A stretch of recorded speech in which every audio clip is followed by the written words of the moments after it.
of goals he scored and assists he curated, I don't think anybody could have foreseen the drop-off. Simon Jordan agrees on Salah's brilliance, but says we shouldn't forget the role of one man in his rise to Egyptian king status. I wonder, irrespective of how wonderfully well he's done, and it's no doubt that he's up there with the best Liverpool players, he probably stands out on his own in the Premier League era. But, you know, you look at these things and you work backwards from it and you go, I wonder how he would have done under a different manager. I think Klopp was so pivotal. Well, Salah's leaving on a free at the end of the season after waiving the second year of his contract extension. Meanwhile, Liverpool and Wales legend John Toshak has been diagnosed with dementia. Now, the FA says it's proud of its diversity targets after a Reform MP called them utter woke nonsense. Suella Braverman said plans for a quarter of England men's coaching staff to come from black, Asian or other ethnic backgrounds are fundamentally flawed. The FA claims the best people will still be appointed. Elsewhere in the England camp, Lewis Hall says his previous relationship with Thomas Tuchel means nothing with the national side now. I'm a completely different person now, completely different player now, I think. So I don't necessarily read too much into the past, and yeah, I know he's a great guy, so I'm looking forward to working with him again. Well, Tuchel gave Hall his Chelsea debut, and French club Lens say they're opposed to Ligue 1 moving their match against PSG next month. Lens are 1 point off PSG in the title race, but the European champions want the fixture moved as it sits in between their Champions League games against Liverpool. French football journalist Eric Bilderman fears the league will bow to the might of PSG. To win an European trophy is more important than to respect the home league. To me and to most of the French football lovers, this is a shame. Plenty more, as always, at talkSPORT.com.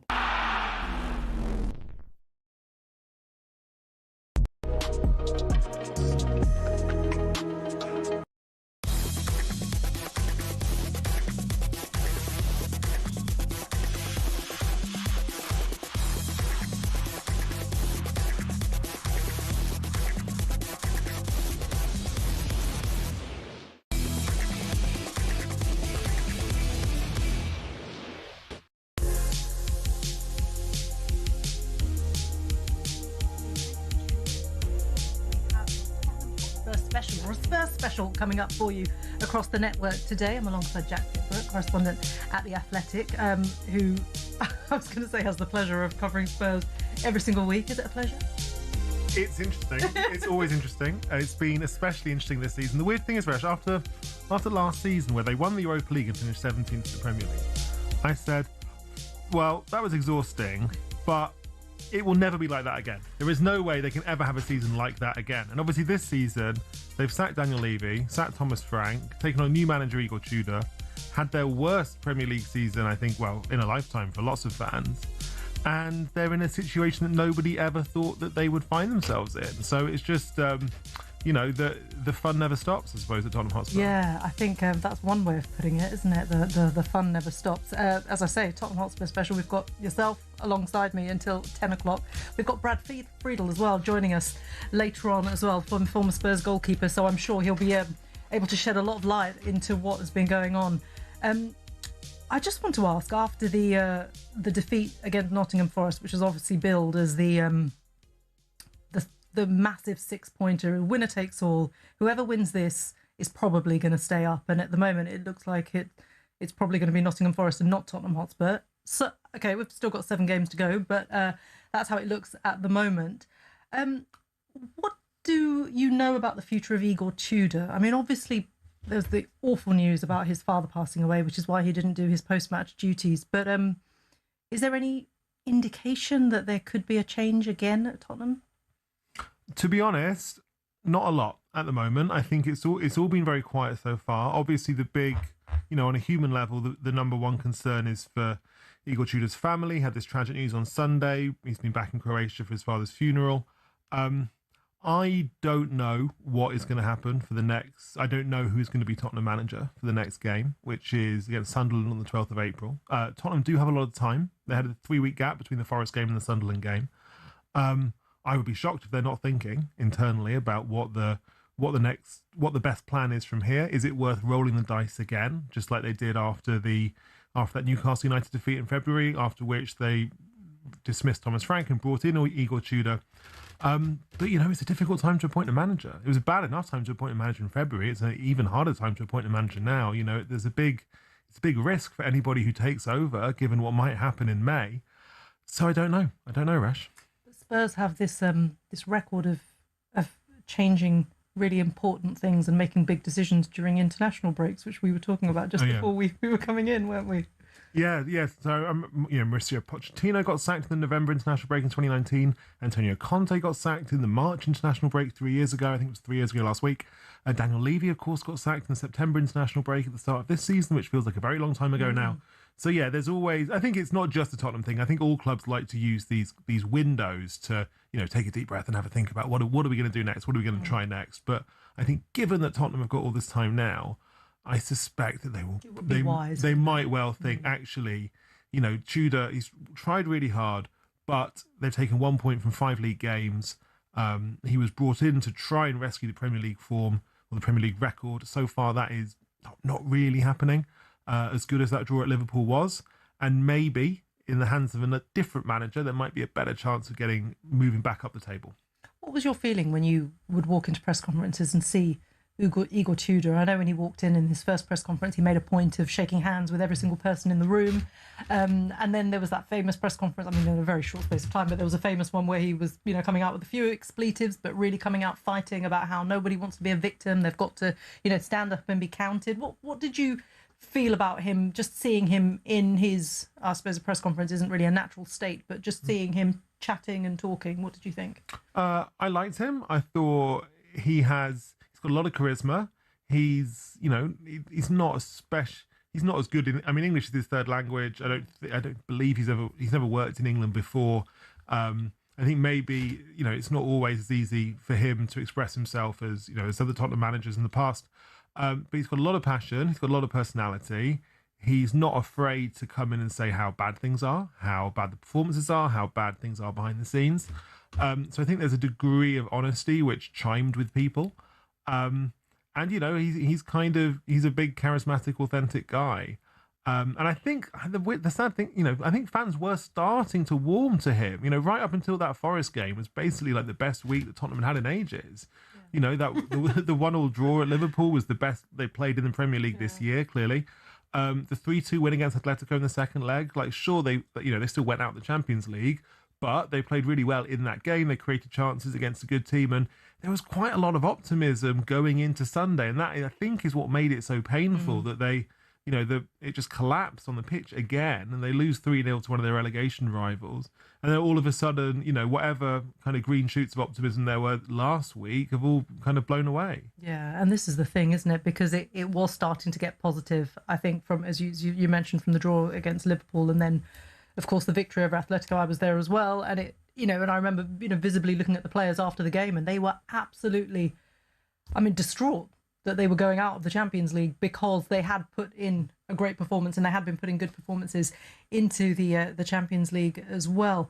We're going to talk more about Tottenham, of course, throughout the course of the evening. So I hope Spurs fans are ready for a night that may well be an act of self-sabotage. I don't know if you want to listen in and hear everyone's thoughts on that. As I say, Jack's alongside me. Brad Friedel's going to be joining us from 8 o'clock as well. So we're going to sort of lock into Spurs a bit later on, because there is so much to discuss, because everybody wants to, I suppose, just establish where it's all gone wrong, which I suppose is the $1 million question. But we will get onto that later on. Of course, there was big news this week last night it broke, didn't it? Mo Salah saying that he'll be leaving Liverpool at the end of the season. He can move on a free transfer as well. I just wonder, was that a shock, or did you see it coming? I didn't see the timing of the announcement coming. I don't think it's a shock that he would leave at the end of this season. I think it's been clear to anyone who's watched this season, he's not really the same player as he was last season. He's had quite a big drop off, and there's quite a lot of factors for that. I don't think it's just a case of Salah's own physical decline. I think that things have changed at Liverpool. The fact is, the team last year was basically constructed. The team was basically a platform for him to show how good he was. But so much has changed. They brought in tons of new players that it can't really be that platform anymore in the same way. And to the extent that I think a lot of people now think, well, should they really have given him that contract? Yeah. Should they have let him go on a high at the end of last season? I think it probably would have been very difficult to do that at that time. But yeah, I mean, I think anybody who's watched Liverpool this season knows that as brilliant as Salah's been, I think he's been, one of the best, probably in the top 3 Premier League players since the formation of the league. I think it probably is time for him to go. I think it is probably time for Liverpool to go in a different direction. And I imagine at the end of this season, we'll see all sorts of fantastic scenes at Anfield as the fans give him the send-off he deserves. Yeah, absolutely. It felt like the rebuild post-Salah actually started with Salah still there, as you say, with all the new players arriving. I just wonder whether, when he had that moment in December when he threw his toys out the pram and said, look, they've thrown me under the bus, but it's just November, December, I can't remember exactly when it was. But do you think there's an issue with his relationship with Arne Slot compared to the relationship that he had with Jurgen Klopp? Maybe. I think that my reading of it is not so much his relationship with the manager, it's the fact that last year the team basically existed for him to be the superstar. And then if you go and get Wirtz, Isak, Ekitike, they want to come in and be the main man as well, right? Because any footballer who's bought for a huge amount of money wants to come in and prove how good they are. And all of a sudden, Salah is no longer, he's not, he's the most famous player, but he's not really like the star of the team in quite the same way when you've got 3 new big money signings. And so his status clearly has changed. And my reading of it, and I'm a bit not even an amateur psychologist, but my reading of it is that his status within the team has changed to the extent that he probably does feel a bit put out. And I think that's probably just human nature. Especially when you've been on that high for so many years. And when you've been the star of the team, the guy who's delivered trophy, the guy who's won Premier Leagues, who's won a Champions League, who's won cups along the way. And then, and then all of a sudden there's kind of 3 shiny new toys for the club to play with and for the fans to get excited about. I think I can understand on a personal level why he might feel, a little bit miffed about that. Yeah. No, that's absolutely understandable. And I think you're right, actually. I wonder where he'll go next. I mean, I can't imagine him playing in another Premier League side. Saudi was an option that was banded around towards the end of last season, that potentially he might have taken that route. USA, we saw Antoine Griezmann going to Orlando. Maybe America could be an option for him. Yeah, I just don't know really. It's a really interesting one. I think there was quite a serious possibility of a transfer to Saudi before he signed his new contract. This would have been, I think, about 18 months ago, if I remember correctly, which obviously didn't happen.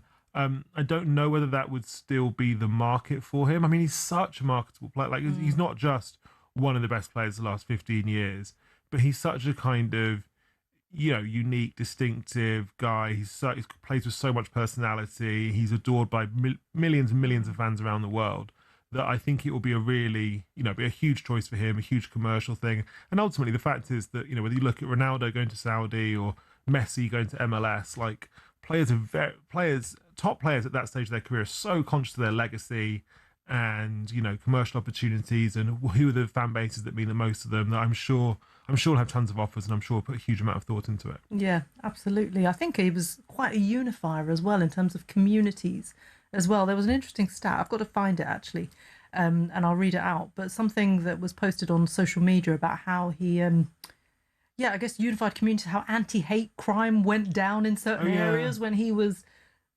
at his absolute peak. And you can see, because it's when you're that superstar for such a huge club, which unites all these communities, suddenly your average Joe isn't going to not like you because you're of a certain ethnicity or you're of a certain faith or whatever. And he had this ability, because he was Arab, he united the Arab world, the African world. Here in Europe, he was a huge star. He was just someone who, because of his status and who he was, and he carried a lot of pride, I think, in his Egyptian identity as well.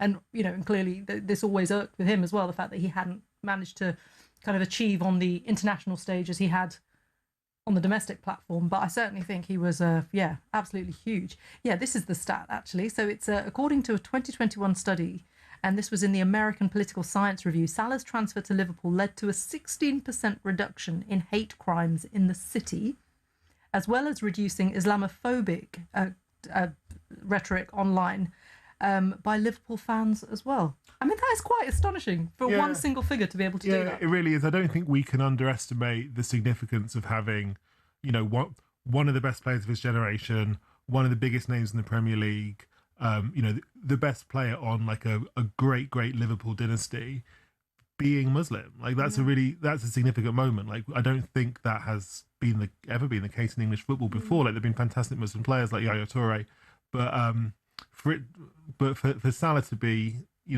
an Egyptian Muslim and also to be a kind of global superstar footballer adored by billions of people around the world, I think it is. I think it is a moment of real. It has been a moment of real significance for not just English football but world football. Yeah, absolutely, and to match it on the pitch as well with the trophies and with the success as well. He is an absolute icon. I remember I hosted the FIFA Best Awards. I was on the red carpet this time. It was back in 2018, and my little boy came along, and he was, seeing all the players as they were sort of walking past, and Mo Salah came along, picked him up, and there's a shot of my little boy amazing. and Mo Salah, where I think wherever it was shown on TV, there was a big sort of jib shot that came along, and it's Mo Salah and my little boy. Oh, fantastic! How nice. Which is really cute, isn't it? But just a great, as you say, an incredible icon. And I wonder if it's all going to be the Mo Salah farewell party. But there's a big job to do for Liverpool as well, because they have to get into the Champions League, and they've got PSG next in the quarterfinals, which is going to be no easy feat, because these are the two sides that met in the last 16 last season, and Liverpool were beaten by PSG at the time. The pressure is on, because if Mo Salah, again, you talked about his legacy, if he wants to leave his legacy, he's going to have to step up in these last few weeks of the season. Yeah, it's going to be really, really tough. Like, I think, that PSG-Liverpool game last season was fantastic, but Liverpool were much better then than they are now, and there were times, even though I think it went to penalties in the end, there were times in that time where PSG looked on another level from Liverpool.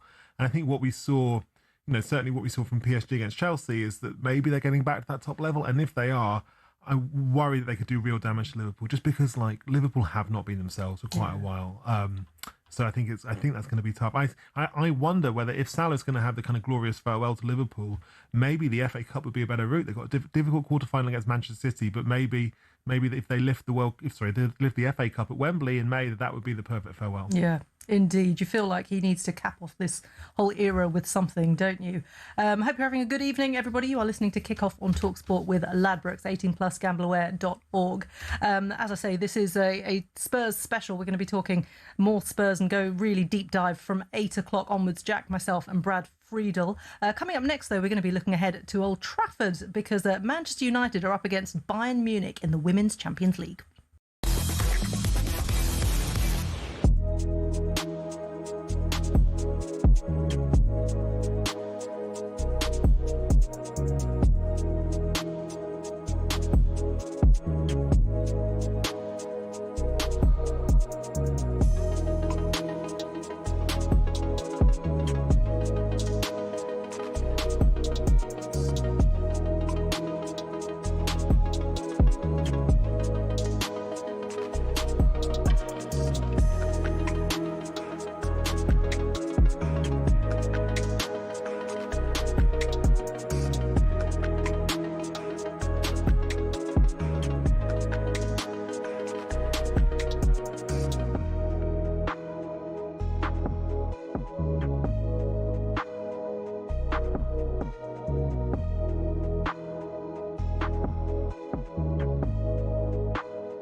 Mo Salah will leave Liverpool on a free this summer. Here's a crazy stat for you. Mo Salah either scored or assisted 37% of the goals Liverpool scored in the last 9 seasons.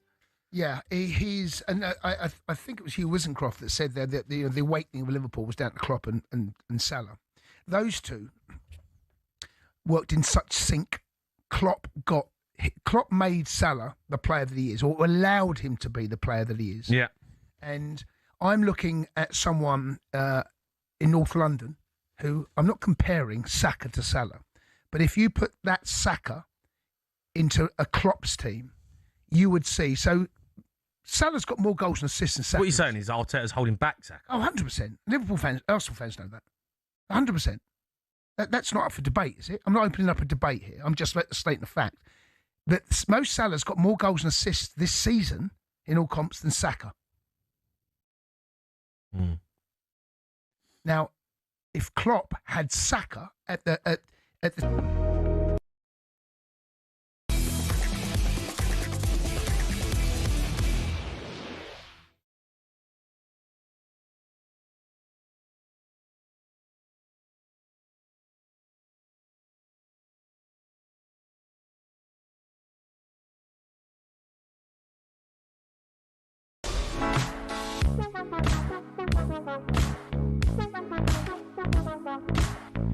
Good evening, everybody. You are listening to Kickoff on talkSPORT with Ladbrokes. I'm Reshmin Chowdhury. We are building up to a Spurs special. Too good to go down is the question that we're asking.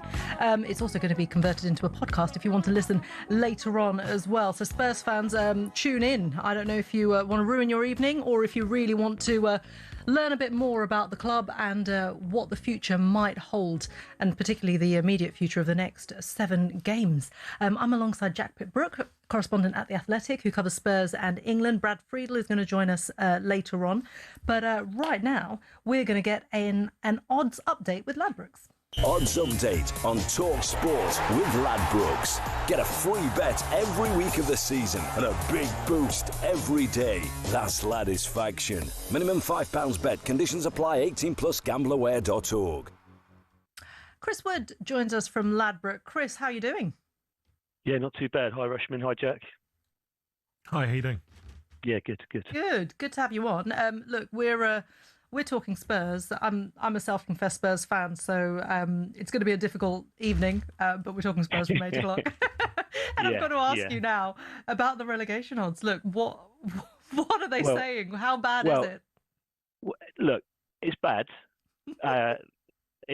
Considering where Spurs were 100 to 1 at the start of the season to be relegated, they're now 11 to 8. But you've got to look at it. You've got to look at it though. They're still more likely to stay up than they are to go down. And they're not favourites for relegation out of for the one spot that's left. West Ham are still favourites. They're in at even money.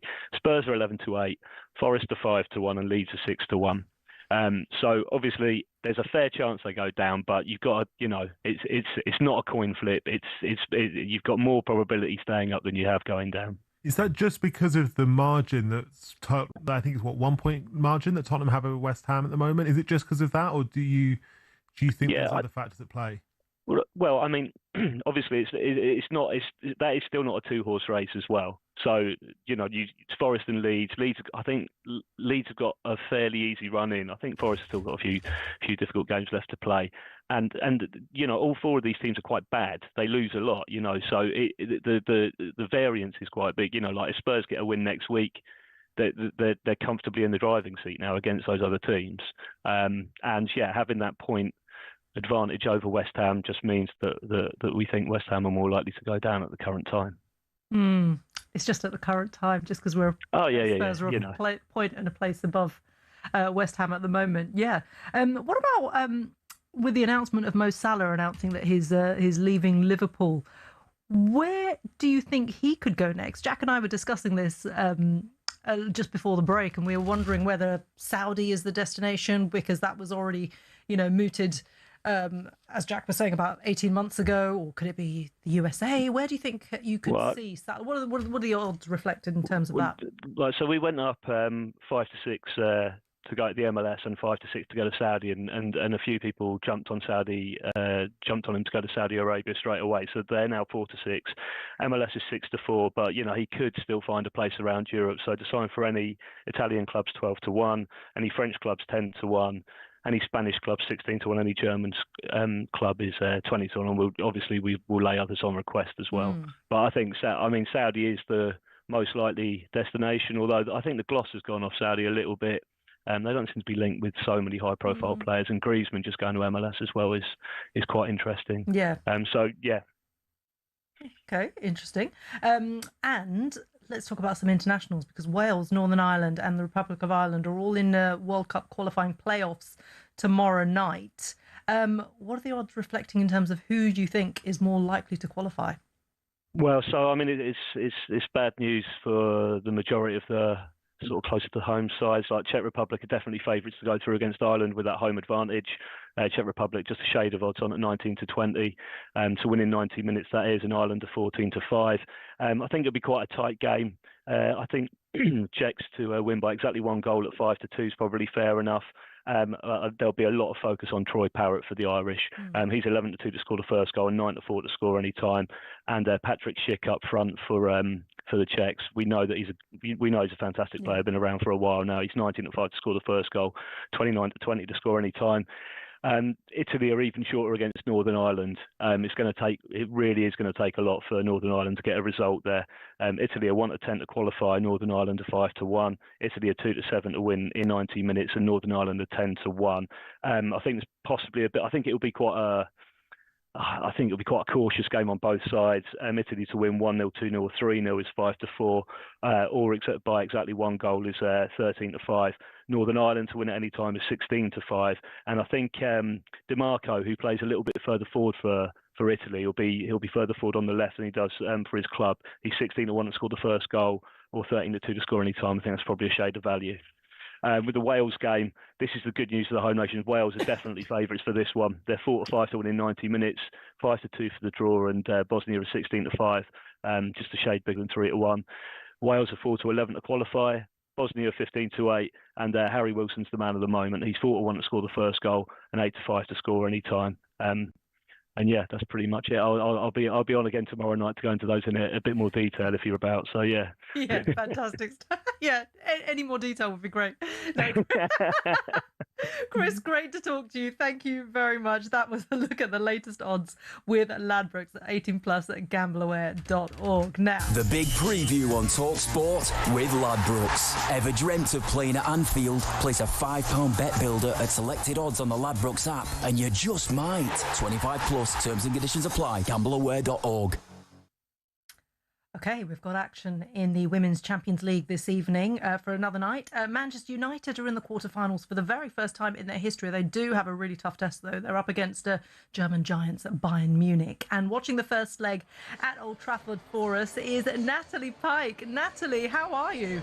Good evening. I'm really good, Reshmin. I'm absolutely freezing, though. It is so cold. Do you remember when it was really warm 2 days ago? Well, yeah. It's not like that anymore. I think the temperature's dropped by about 10 degrees or maybe even more. And that's a fact, because I saw that somewhere.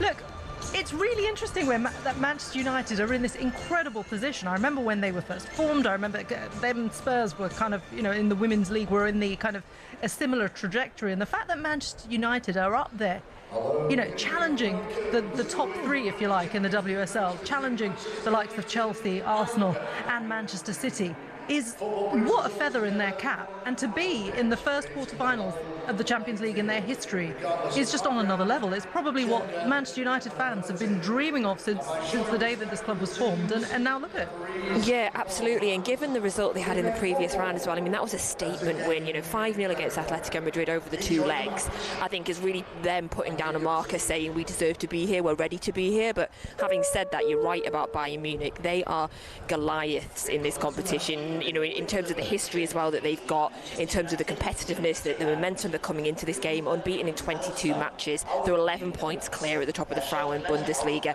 They've been in 8 of the last 10 Champions League quarter-finals. So this is new territory for Manchester United, and this is really, I think, going to give us a really good sort of litmus test. It's a really good marker of where they are.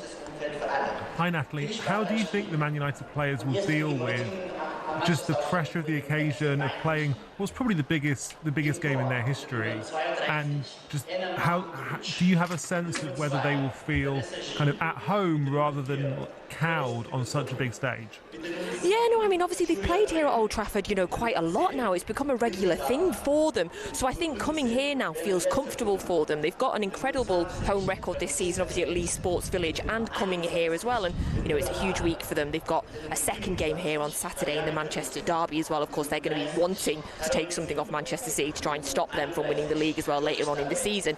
I think, though, for them, they got it. They're going to try and stay in it tonight. I think if they can come away from this game with a draw, or with only, maybe winning, if they can pip and manage to keep Bayern scoring down, maybe come away with just a one goal lead, I think they'd absolutely snap your hand off for that at the minute.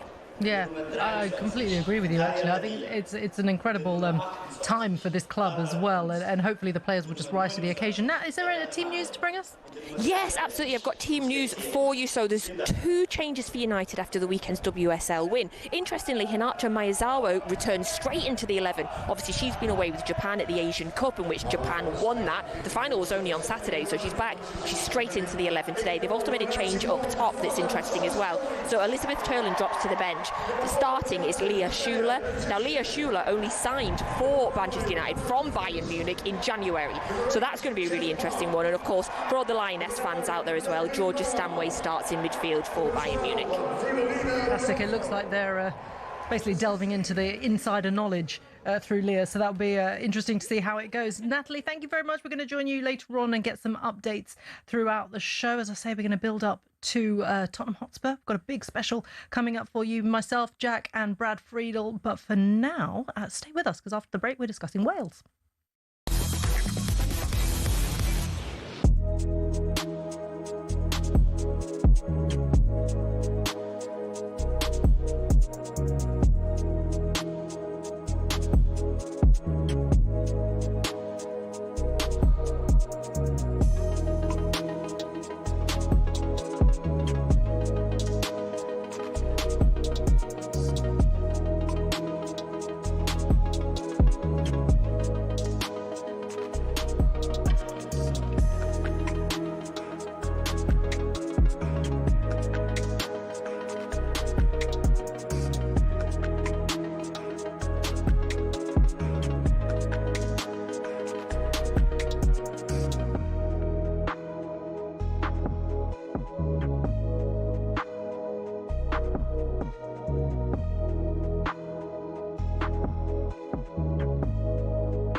Think about it. The only person that's not going to lose anything out of this deal is Mo Salah.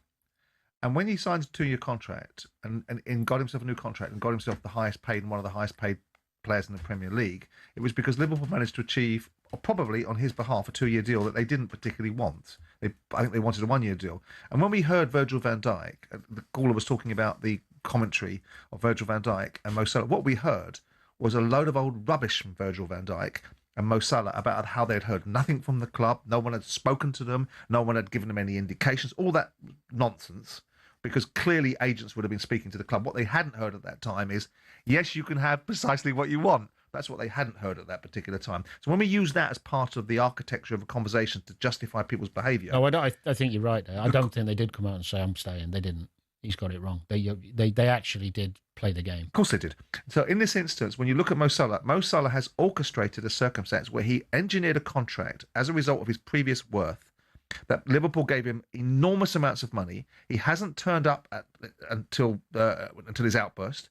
He then had an outburst. It's orchestrated this outcome. And as a result of that outburst, if you follow the line dots and probably join them up, Liverpool are the ones that are going to lose out on a player that they've paid 400 grand a week for, that has barely turned up this season, that has got a longer term contract that was...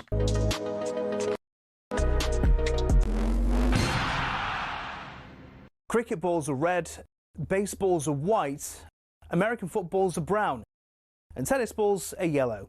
We don't even think about it really, but the story behind the tennis ball is actually quite interesting and even involves Sir David Attenborough. I know, here's the tale.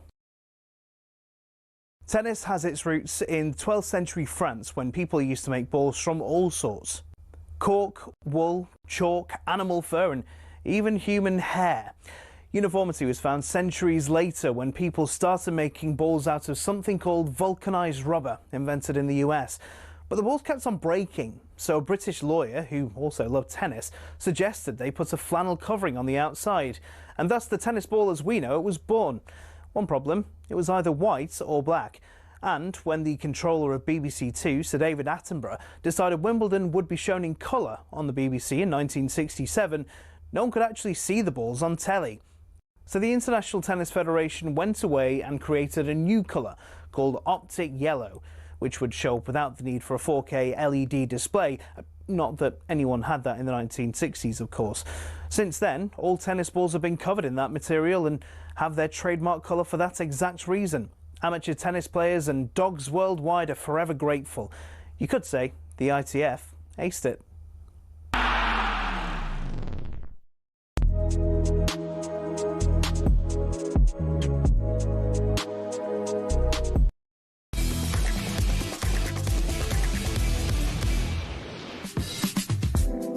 You are listening to Kickoff, and tomorrow night Wales face Bosnia in their World Cup playoff semi-final at the Cardiff City Stadium. Their head coach Craig Bellamy has been speaking to the press today, and he made a bit of a an interesting rallying cry.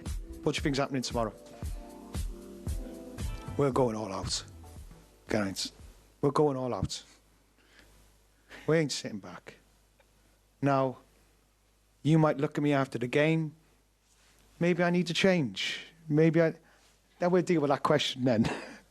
But this is us. This is who I am. This is what my coaching staff are. This is what the players are. So, why not? Why not? And if it fails, I can sleep. I can sleep.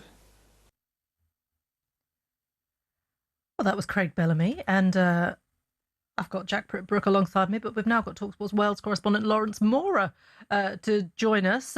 Lawrence, you were at that press conference today. Has Craig Bellamy gone a bit David Brent? Do you know what? I'm laughing at that because he's looking at me in the press conference when he says, if it goes wrong, I'll have to answer those questions tomorrow and maybe have to change, because that was the question I asked him after the England game when Wales got beaten 3-0. And can you play that front foot football there? And he's not forgotten, and that is Craig Bellamy all over. He never forgets. So yeah, that's great in that. He was absolutely on fire today. A 38-minute press conference. There was some gold in there as well. But the overriding message, number one, the World Cup will be better for having Wales in it. Number two, Europe is the hardest thing to qualify from, the hardest conference to qualify from. And number three, we are going to go for it. That is all we know, and that is how I like our team to play, and that is what we're going to do. So, yeah, he was rallying the troops and rallying cry today. Yeah, it was an interesting take for sure. And I do like Craig Bellamy. I do like the fire in his belly. He's very authentic and genuine, isn't he, Jack? Yeah, I love Bellamy. I love hearing him talk. I love his passion. I think there are so many managers who, when you put them in a press conference, they will say things either to create headlines or to avoid headlines or to dig out their enemies or to deflect blame. I don't detect that from Bellamy at all. I mean, Lawrence, you must know much better than me, but it seems to me like, almost unlike any other manager in the top of the game at the moment, he speaks from the heart. He tells you exactly what he thinks, and he's not media trained or coached in any way. Yeah, I take maybe the media training. He's definitely media trained, and he but he just ignores it. He kind of ignores it. But I think this is it. So I think he's been given the advice, but what he is authentic, and that was the word you used, Jan. It's absolutely spot on. He speaks from the heart. He wants to get his message over. He's very direct and obvious with his team and what he wants them to do, and he's very direct and obvious with us as the press in terms of the message that he wants to give out. And even in today's press conference, he joked, he got asked about his 20 months in charge, and he said, well, I bet most of you didn't think I was going to last 20 months. I was going to be the lunatic coming in and all the rest of it, and hopefully you've seen a different side of me and a different person, and we certainly have. I think from his playing days, that's for sure, is a very different Craig Bellamy. He speaks from the heart. And long may that continue. Lawrence, how good a job do you think Bellamy has done in this campaign, given that he doesn't have the same kind of maybe like players who are competing at the very, very top end of the Premier League that Wales had under Chris Coleman? Bale, Ramsey, Joe Allen. Obviously, Ben Davies is still there, but is injured at the moment, so he doesn't have that he doesn't have quite the same caliber of individual, perhaps, with all due respect to like a Wilson, but he's built a really, really strong unit, hasn't he? How impressed have you been with that work? I think that is the most impressive thing, Jack, is the fact that it is a squad. And he makes 5-6 changes match to match. He goes in with maybe sort of a plan for the double headers. He's always talking about how Wales don't have that sort of superstar that they can lean on, that superstar that they have to channel everything through, perhaps like we did under Bale and Ramsey and what have you. And he's really built this squad. And, you look at the players that are missing for this round. So Ramsey obviously hasn't played for months, so he's not included. Davis injured, Mepham, Kiefer Moore, Connor Roberts, 5 players arguably that would all start in the team. And within that, then his first 11, 12, 13, they're Premier League players, but beyond that is an EFL special, and the centre-back in this international window, it's highly likely going to be 19-year-old Dylan Lawler from Cardiff City, who's been playing League One football, making his breakthrough this season, but he just fits seamlessly into the squad. The players know to the absolute detail what they need to do. And Bellamy is at the front of that, leading them, giving them the confidence to play the style of football that he wants to play. And the players have all bought into it. You know, I talk to them privately and sometimes on the away trips, talk to some of the parents, and they have got nothing but good things to say about Craig Bellamy and the confidence that he exudes into those players. I just wanted to ask you one more about Lawler, who you mentioned. He's obviously, you know, he hasn't, like you say, playing League One football, but I know that Wales fans I've spoken to today are incredibly excited about how good he is and how good he can be. What do you think about the decision to play him over, say, someone more experienced like a Cabango at centre-back, and how high in the game do you think Dylan Lawler can go? Yeah, I think he's got a huge ceiling. It's going to be fascinating to watch him go. Physically, he's a great size for the Premier League. He's got all the athleticism and pace that you need to be a top-level defender these days. His reading of the game is really good. And most importantly, I mean, if anybody's watched a couple of the goals he's scored where he's run from inside his own half this year in League One, you know, they are League One. You do make that caveat, but where's a player going to... It's a great place for a player to learn. And Lawler has every attribute to have a Premier League career. So it'd be fascinating to see how he goes. He seems a really level-headed lad. I know at Cardiff, they're very, very excited. And I think one of the things that Bellamy's talked about actually is that Brian Barry Murphy and his introduction to Cardiff has been superb for Wales. He's really brought through players like Lawler, like Pacquiao is another teenager playing at Cardiff. And I think that's where Craig will trust a young player to perform. And he did in the autumn with Lawler, and I think he will again in this doubleheader. And it is a really important couple of nights, really, for Wales. I mean, they've got Bosnia tomorrow at home, and there's a good chance that they'll play Italy in the playoff if what the odds were reflecting go in that direction. It does seem like it will be Italy the following week. So, because of course tomorrow night is a one-off, and then the possibility of Italy the following week. How do you rate their chances of getting past both Bosnia and Italy and actually making it to the World Cup? Yeah, I don't know.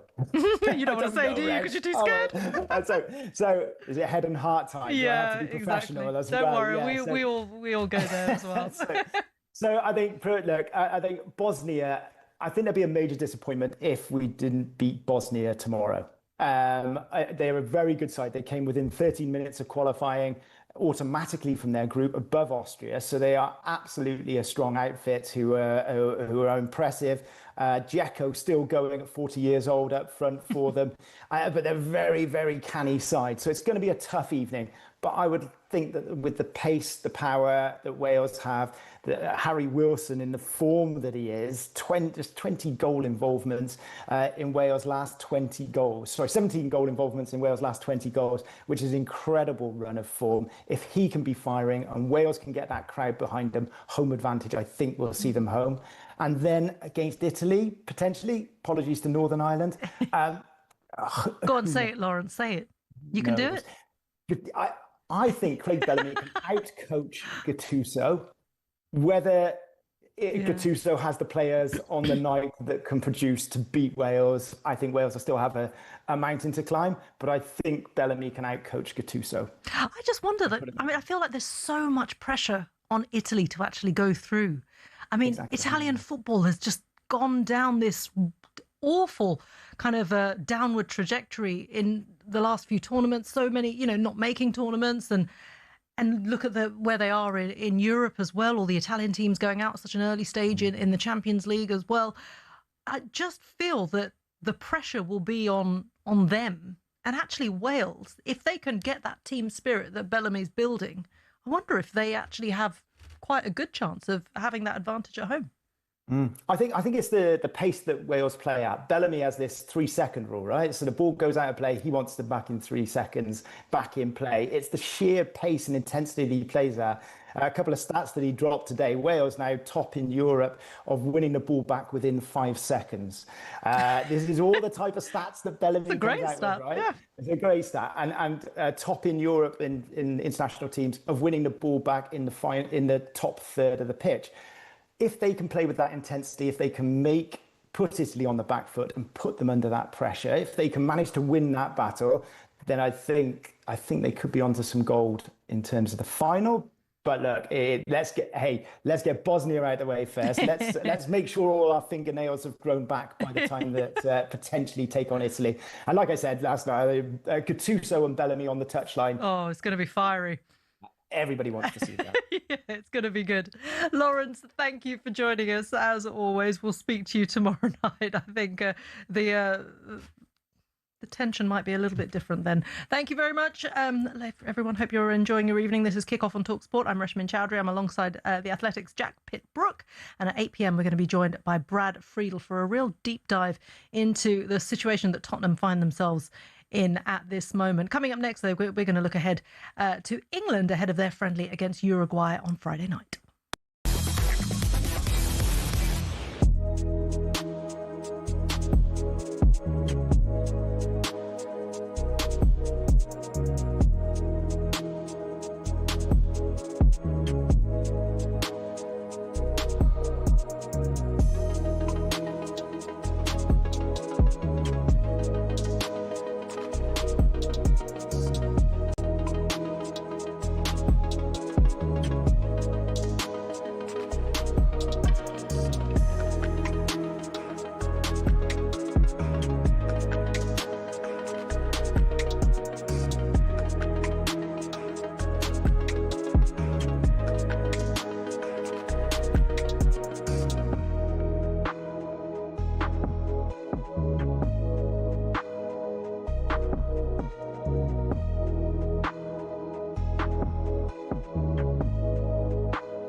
Listen, it's hard to put in this in order, so don't judge me on the order. No, I don't want any order off you. I so just want your top 10. Thierry Henry, Alan Shearer, Rooney, Salah, Gerrard, Patrick Vieira, Kevin De Bruyne, Aguero, Lampard, and one player to finish it off.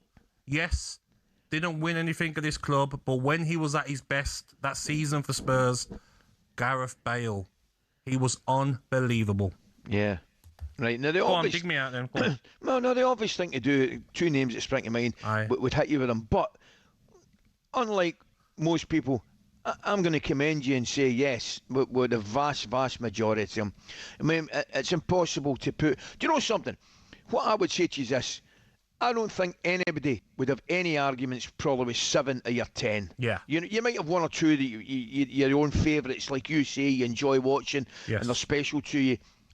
Henry, Shearer, absolutely different level. Yes. Different level. Absolutely different level.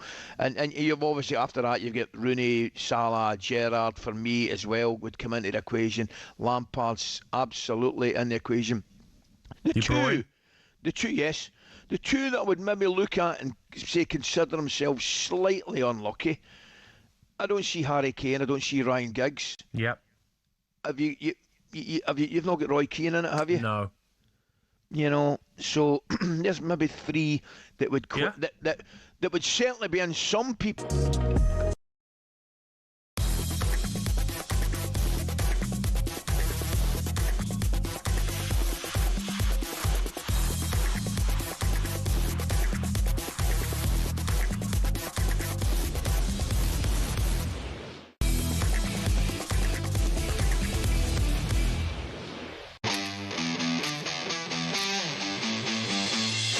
Kane's got it this time and fires it in.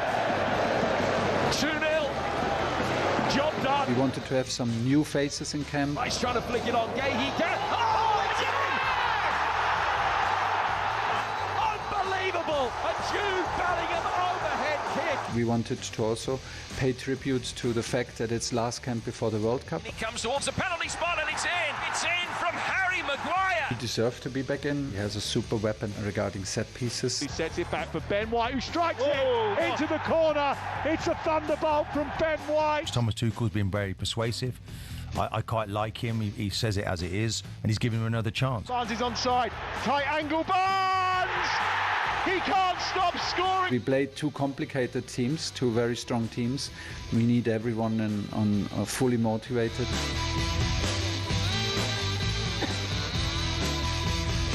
Yeah, England have just 2 more friendlies before Thomas Tuchel picks his squad for the 2026 World Cup. They host Uruguay this Friday, followed by Japan on Tuesday night. Both games are, of course, live on talkSPORT. Jack Pittbrook is alongside me, and you cover England as well as Spurs for The Athletic. And you'll be at the games on Friday and Tuesday.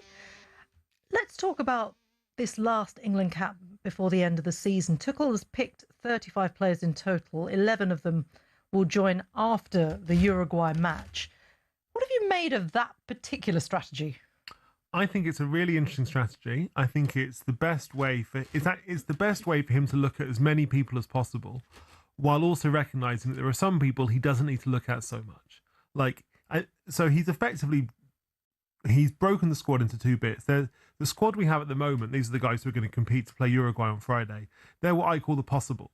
Like, they're all people who Tuchel likes, and they're in contention. They're in his thoughts, but I don't think any of them are really guaranteed.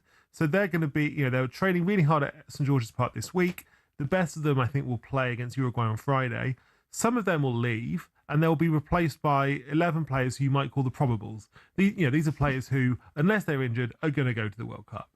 Elliot Anderson, Harry Kane, Declan Rice, Bukayo Saka, and so on. And this way, I think it gives Tuchel more space to look at the guys who are maybe a bit more on the fringes. Like, hey, this is the best way for him to make a clean decision between, let's say, Dom Solanke and Dominic Calvert-Lewin. He's unlikely to take both of those guys to the World Cup, I would imagine.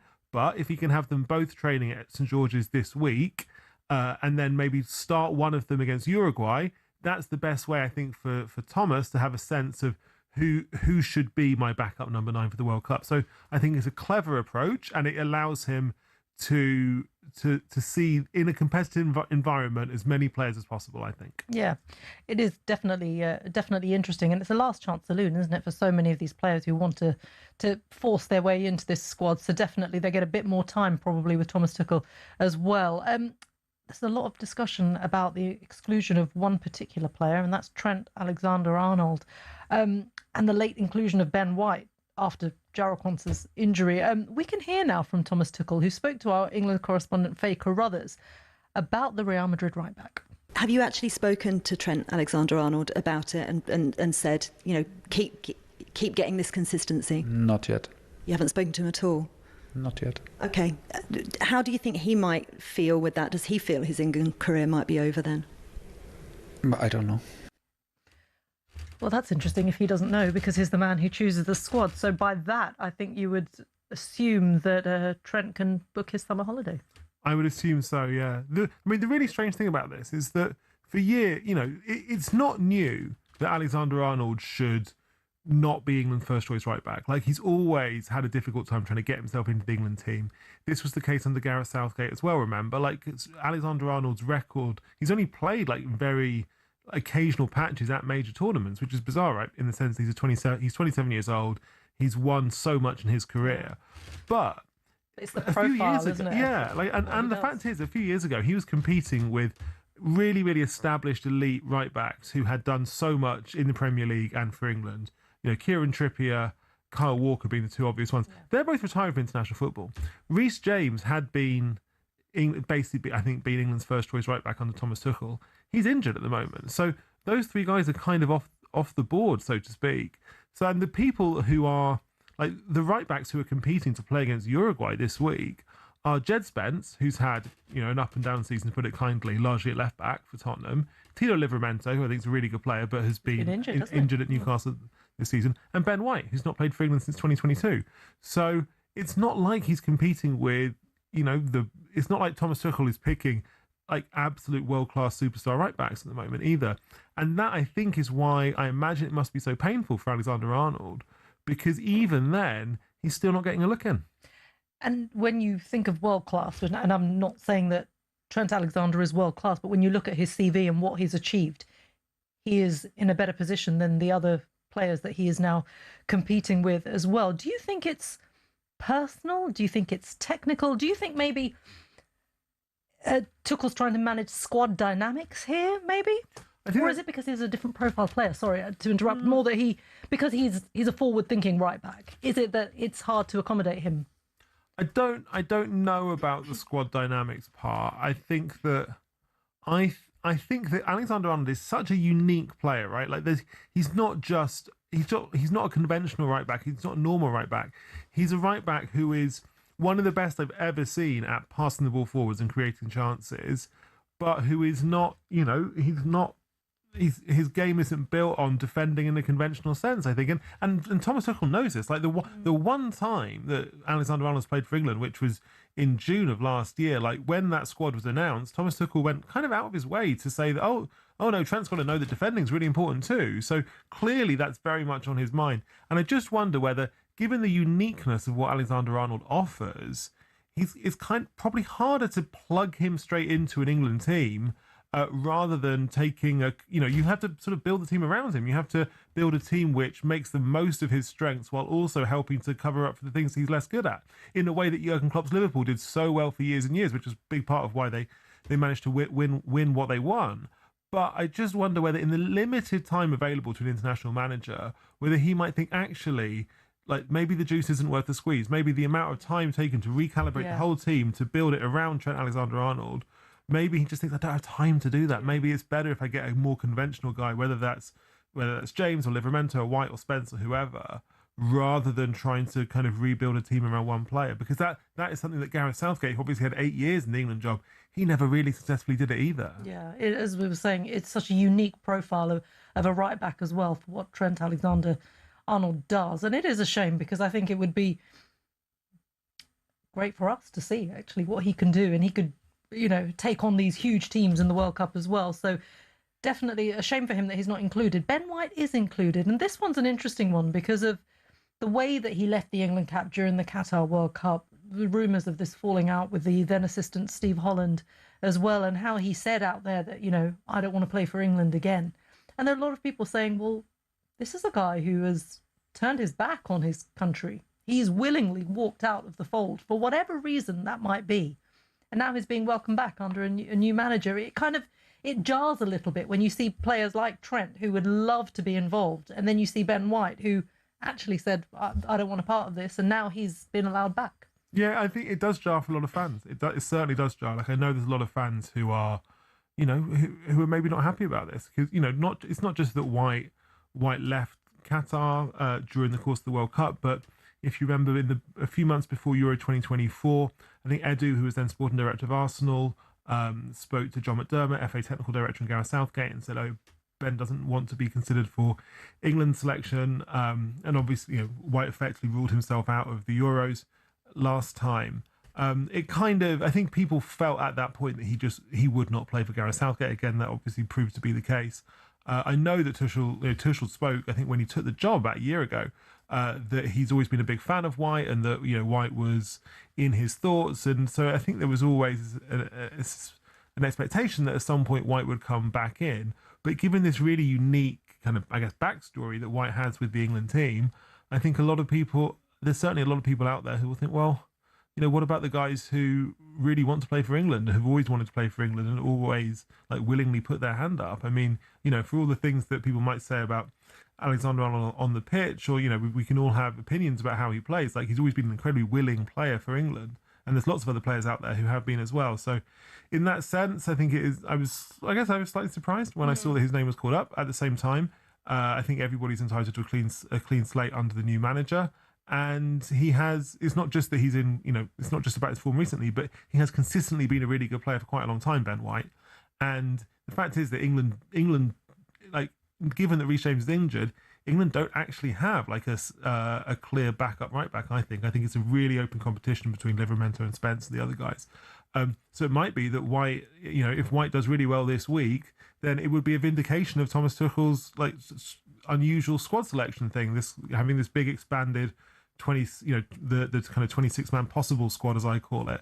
And it might be that if he does really well and knuckles down, then he could end up being the backup right back in the US, or perhaps even the first choice, given that there's a question mark about Reece James's fitness. Yeah, it's funny how football works, isn't it? So Ben White very much in with Thomas Tuchel, and Trent Alexander-Arnold very much out. But one player who Thomas Tuchel definitely likes is Lewis Hall, the Newcastle fullback. Of course, he worked with Tuchel when they were both at Chelsea. He could end up being England's first choice left back at the World Cup if he can stay fit. We can hear from the England head coach speaking about him earlier this week. It's an interesting one because obviously when I knew him back in my Chelsea days, I was obviously not quite in the first team, but I was training quite regularly with them at a certain point, and he was the one who gave me my debut. So I was obviously incredibly grateful for that, and that'll be a memory that I'll always have. I think I'm a completely different person now, completely different player now. I think so. I don't necessarily read too much into the past, and I know he's a great guy, so I'm looking forward to working with him again. Yeah, nice story for Lewis Hall, isn't it? He missed the last few England camps through injury, so this is really a first opportunity under Tuchel since he took over from Lee Carsley just over a year ago. What chance do you give Hall of getting that left-back spot? I mean, who else could it be, him and Nico O'Reilly? Yeah, I'd say they're the main two competitors. Again, that's really open. Like England haven't really had a specialist left-back for a while. Like Luke Shaw, I know there's a lot of talk before the squad. Is Luke Shaw going to be back in? But he hasn't played for England since the final of Euro 2024, which was coming up to 2 years ago now. I think that O'Reilly and Hall, are the two inform left backs of the players that Tuchel has to pick from. I know Spencer's played there a bit, Livramento's played there a bit for England, so I think it will probably come down to those two. I'm really interested to see who starts at left back against Uruguay. That's one of the most interesting selections that I think there's going to be. But the fact is that Hall and O'Reilly are both playing really well for their clubs at the moment, and I think that they would both be really good choices for that spot. Yeah, good to have a couple of really good options, isn't it? Players who are in form as well. You are listening to Kickoff on talkSPORT with Ladbrokes, 18plusgambleaware.org. Coming out next, myself, Jack Pitbrook, and we'll be joined by the former Spurs keeper Brad Friedel as we take a closer look at Tottenham Hotspur's relegation battle. Stay with us.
French club Lens have described PSG's request to postpone their top-of-the-table Ligue 1 clash as troubling because it would mean bowing, quotes, to the demands of the most powerful. The French FA have received another request from PSG to postpone their clash against Lens to help with more preparation for their Champions League quarter-final tie against Liverpool. We know that PSG successfully requested to have their game against Nantes before the Chelsea game postponed. So we know this happens, but Lens are saying not so fast. So the basic question here is, will the French bow to favouritism? Eric Bieldeman is top journalist with L'Equipe. Eric, bon après-midi, my friend. How are you? Where is this going? Are Lens going to get their way, or will PSG get their way? Hi, good afternoon, my friends. I am afraid that I fear that Paris Saint-Germain will win the contest versus Lens because the French professional league is really very close to Nasser El Khelaifi, the chairman of Paris Saint-Germain, who is the chairman of French football, and also the chairman, I would even say, of European football through the European Club Association. So we have there a very strong power, and the meaning of French football is that European challenge, and to win a European trophy is more important than to respect the home league.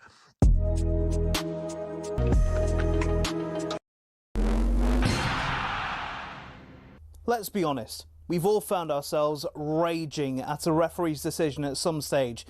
This feel familiar?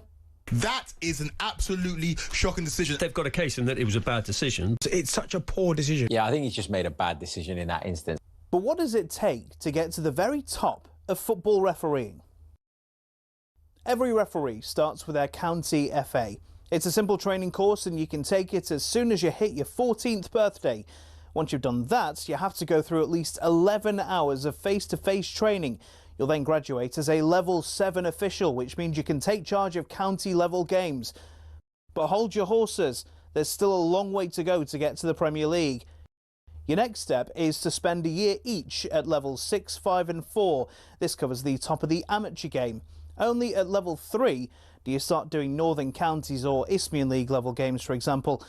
If you've done this all quickly, you can reach Level 2 and ref your first National League match after, I don't know, 6 years? After getting enough experience at that level, you can apply to be a referee in the EFL.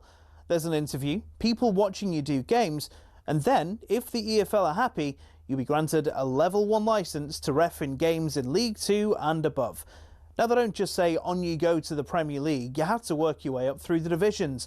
Only after years of hard work and refereeing on cold Tuesday nights in Stoke can you be considered to do matches in some of Europe's very best stadiums. Now, who was the youngest to reach the very top? It was actually Michael Oliver. He refed his first Premier League match in 2010 at the tender age of just 25. So if you want to follow in his footsteps, crack on. It'll only take you roughly a decade, thousands of hours of work and an incredibly thick skin.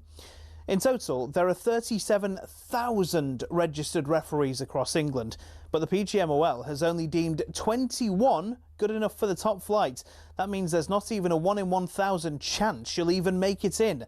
Obviously, referees can make mistakes, but when you think about it, having a go at them is kind of like slating a brain surgeon.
Good evening, I'm Reshmin Chowdhury. This is a kick-off special here on talkSPORT. Too good to go down.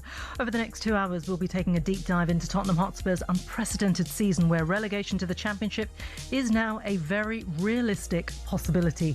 I'm joined by the Athletic's Jack Pitt-Brooke and the former Spurs goalkeeper Brad Friedel to take a look at what on earth has gone wrong, why the club are in this position and what the future may hold for the Lily Whites. Too good to go down on talkSPORT.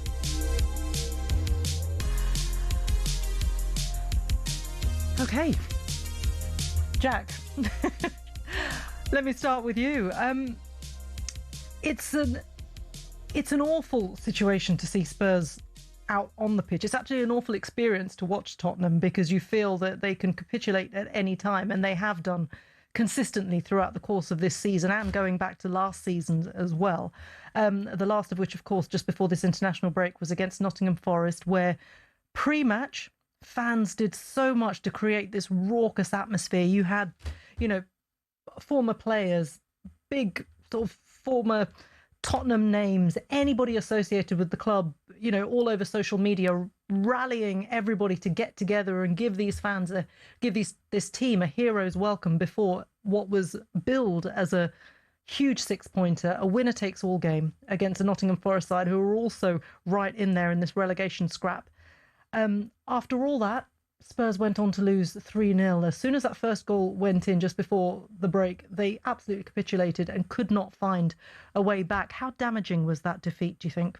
It was so damaging. It was so damaging because the fans could not have done any more. The fans have taken quite a lot of stick this season. And I think not all of it fair. From manager, from players, from the media, and I think that the Tottenham fans on Sunday went out of their way to make very clear we are 100% behind the team. We know that the only way that Spurs are going to get out of this is if everybody pulls together. That is the fans, the players, the manager, the people running the club. The only way through this is with unity, and we are not going to be accused of not supporting the team. We are not going to be accused of not backing what goes on the pitch. And so they created this amazing atmosphere. One of the best, arguably the best pre-match atmosphere at Tottenham Hotspur Stadium since it was built in 2019. And actually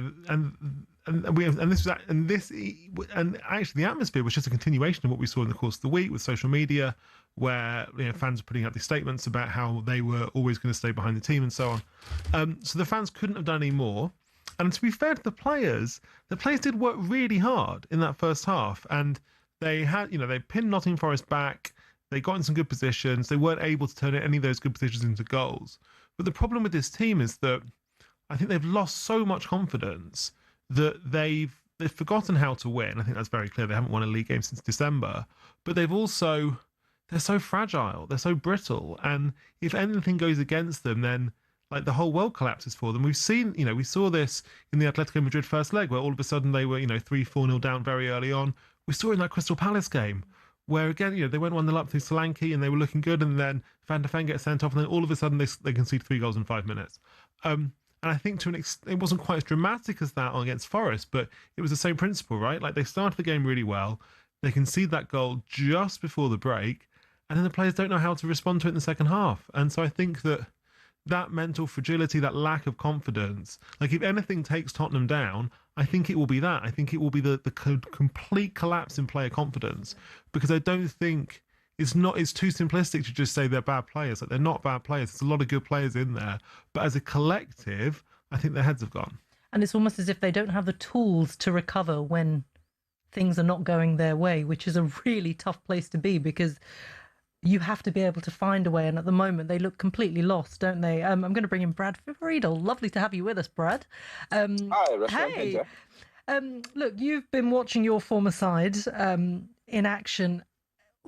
Could you ever have conceived of a situation where Tottenham would be in this position, potentially on the brink of moving down to the Championship?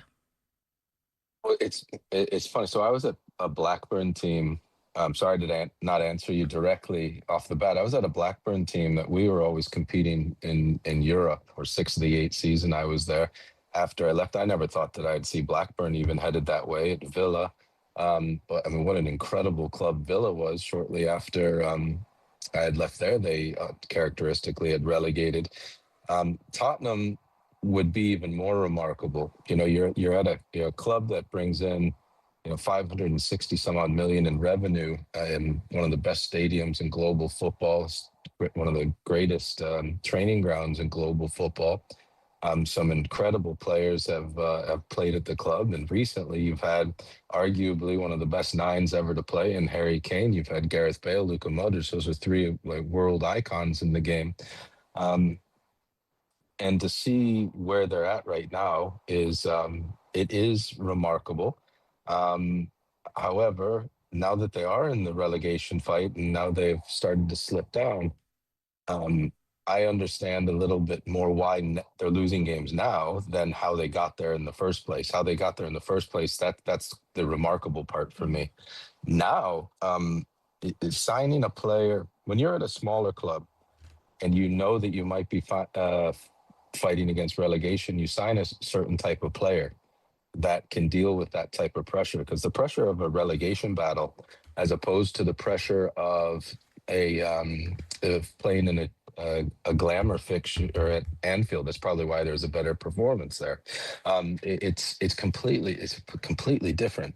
So the game, I had said it a couple of weeks ago, the game that really worried me was the home fixture against Nottingham Forest. That's the true relegation 6-pointer. They had, and as you saw, they had better performance against Liverpool, better performance against Atletico Madrid, albeit Atletico Madrid, the tie was pretty much gone. The Forest game, it's completely different. Every pass, you're nervous. Every save that you have to make, you're nervous. The crowd, although the crowd was brilliant, I agree with what Jack said. There's still a nervous crowd because they're a crowd that's been used to being a little bit upset if you finish in fifth or sixth as opposed to fourth or third, or fighting for Champions League spots, or Europa League spots, getting knocked out of a cup competition. It is a different feel all around when you're fighting relegation. I fear that they only have a couple of players in the squad that can really stomach that battle, because when they signed their players and when they went through the recruitment phase, they were recruiting players that were going to be able to compete in Champions League football in the Premier League, not necessarily thinking they would ever be in a relegation battle. Brad, when you, based on what you know about football clubs and what you've seen on the pitch from Tottenham this season, what do you sense the dressing room dynamic is? What do you think is being said? What do you think are the main kind of forces there? Because from the outside, lots of Spurs fans are thinking, what on earth is going on in that dressing room? How can they not be pulling together to try and get us out of this? So I think at first, and this is this season. Last season they finished 17th, but they had no threat of relegation really, with how poorly the bottom three were actually positioned throughout the season, and they did put all their eggs into the basket of winning the Europa League. So it wasn't really this anxiety over the fear of relegation last season. This season, I think the players think that they're Champions League players, and a couple of them are. I think that for whatever reason, and this is from what I was seeing from afar, they did not respect Thomas Frank as almost as a person. You don't. The way that they treated him after games, not shaking their hands, the way that they were, I mean, even their so-called leaders petulantly getting sent off when you need them on the field. It felt to me like there was a lot of individuals looking out for themselves and not collectively as a team, not thinking in a million years that they would be losing this many games to be in a relegation fight. Once you get to that relegation fight, this is when you see who the true leaders are. And the way that I look through the squad, I would think Solanke's probably got the stomach because he's been around English football for a long time, and the clubs that he's been at. I think he can stomach it. I think Maddison could. Unfortunately, he's injured. Ben Davies, who's also injured, I know he can. I played with Ben. And then you're sort of struggling to see who really are going to be the leaders. Is it going to be Romero? I've not seen a lot of it. Is it Van de Ven? And Van de Ven, I think, is an excellent player, but I've not seen a lot of it. So I think to answer your question, Jack, I think they were individuals at the beginning thinking they were a little bit bigger than they are, and they wouldn't be in this spot. Now that they're in this spot, they got the manager fired. Okay, he's out the door. I think the board probably were telling Tudor to come in. These players need to be hit with an iron fist, and you could tell by his press conferences. But they were so low on confidence by the time that came in. I'm fairly certain that the iron fist approach to the public media went down like a lead balloon, and the players lost even more confidence. And the fans' criticism. I don't agree with people giving the fans criticism. The fans have been used to something different for a long, long time. And when I watch Tottenham play at times this season, the one thing that is always a certainty, no matter what position you're in, no matter what league you're in, is you can work hard, you can keep yourself as fit as possible. And I saw players not really giving as good of an effort as you've seen them do in the past or with their previous clubs. And I think that's unacceptable. And when that happens, I think the fans have every right to be negative to their team. And these players are good, talented players. They're not a relegation side when you look at the talent they have. And yes, they've been decimated last season and this season by injuries, but they're still good enough not to be in a relegation fight. I think the talk should be them sitting in 8th or 9th or 10th, and what's wrong? Why, what's wrong with the recruitment? What's wrong with the board? What's wrong with this with regards to we should be a Champions League side? I think that should be the discussion. And right now it's they're in trouble, big trouble, because they have a head coach that, I don't know, maybe he's out on his way out or not, but he didn't know the Premier League inside and out. You have players that are low on confidence, but you also have players that do not know how to roll up their sleeves and dig out results when things are really bad. They're used to the glamorous side of football, and that's a real danger when you're in a relegation fight. Definitely is, Brad. Stay with us, everybody. This is a special on talkSPORT. Too good to go down as we talk more about Tottenham Hotspur. We're coming back after the break. Stay with us. I've got Jack and Brad with me.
Will that result have put a little bit of a seed of doubt in the Arsenal players in terms of the Championship run-in?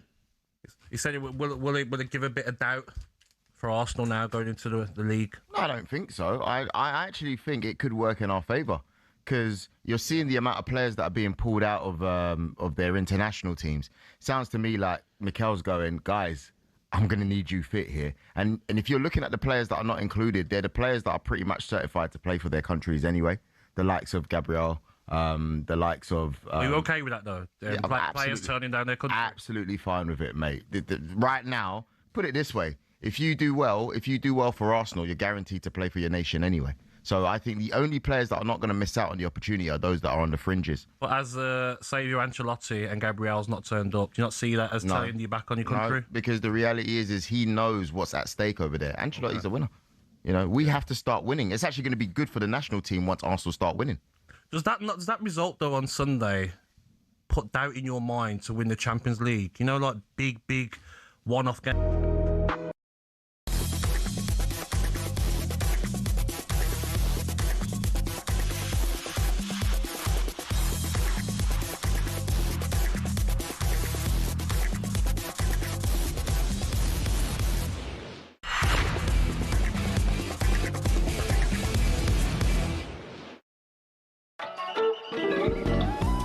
Good evening, everybody. You're listening to a kick-off special here on talkSPORT. Too good to go down. I'm joined by the Athletics' Jack Pitt-Brooke and former Spurs goalkeeper Brad Friedel. We're talking about how on earth Spurs have got in this position in the first place, where they're on the brink of relegation, only a point and a place above the relegation zone. Brad, before we head to the break, you were talking about the players, whether they have the stomach for this relegation battle. And it's really interesting because, Jack, you have an interesting take on this. I just want to see, Brad, if you agree with this. Yeah, Brad, one thing that I've been wondering watching Spurs this season is that us in the media, we've spoken so much this season about Daniel Levy and the Lewis family and Vinay Venkatesham and Johan Lange and the recruitment and all that stuff.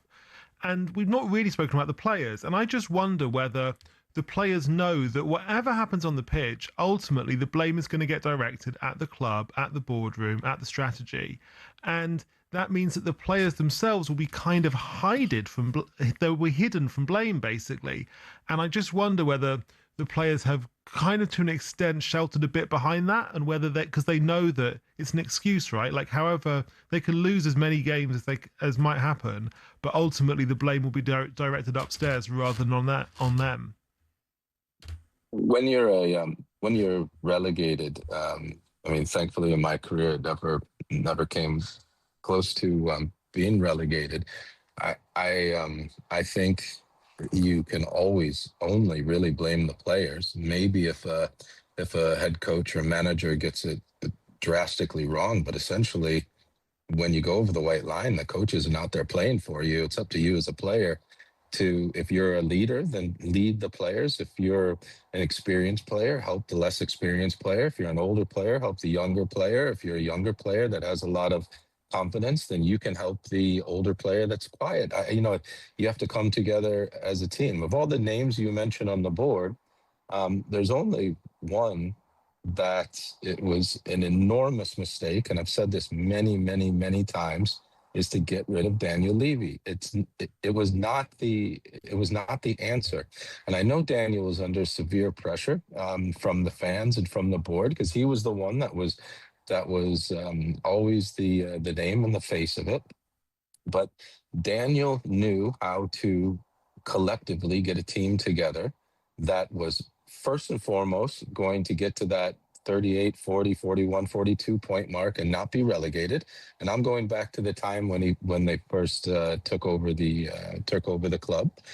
And then he was also from time to time been able to create just wonderful squads on a strict budget.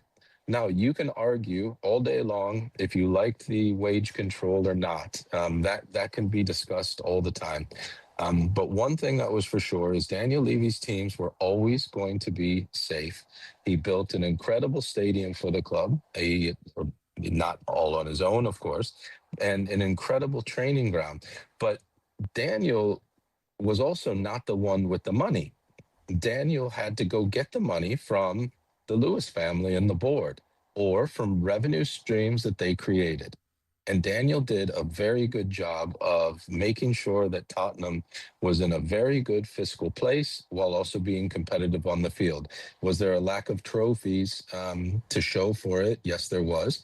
But it's also very, very difficult to break into the top teams when it comes to really getting into the upper echelons of finances, which Daniel got the club firmly with the foot in the door, being, as I said earlier in here, 560 million in revenue, I think it was last year. But they are still behind the likes of even Man United, Liverpool, Arsenal, Man City, when it comes to Chelsea, players wanting to play for them.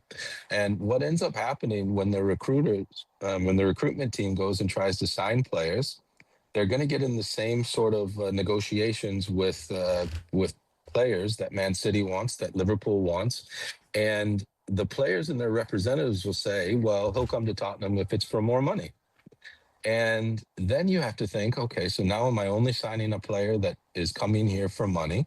And am I going to break my wage structure for that? Is that going to put the club into financial difficulties in 2, 3, 4 years from now?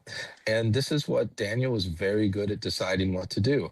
And I'm sure some people were frustrated about it along the way, but they still needed to do a little bit more work to get players from around the globe to want to sign for Tottenham ahead of some of the other clubs. So yes, the players are the ones to blame. And I also think the real pushing out of Daniel was to blame, and that's on the board members. The fan pressure against Daniel, that happens all over the world. When you win games, then the chairman's brilliant, and when you lose games, he's not. That for me is not really relevant. It's when you push them out, do you have a plan to take the club forward?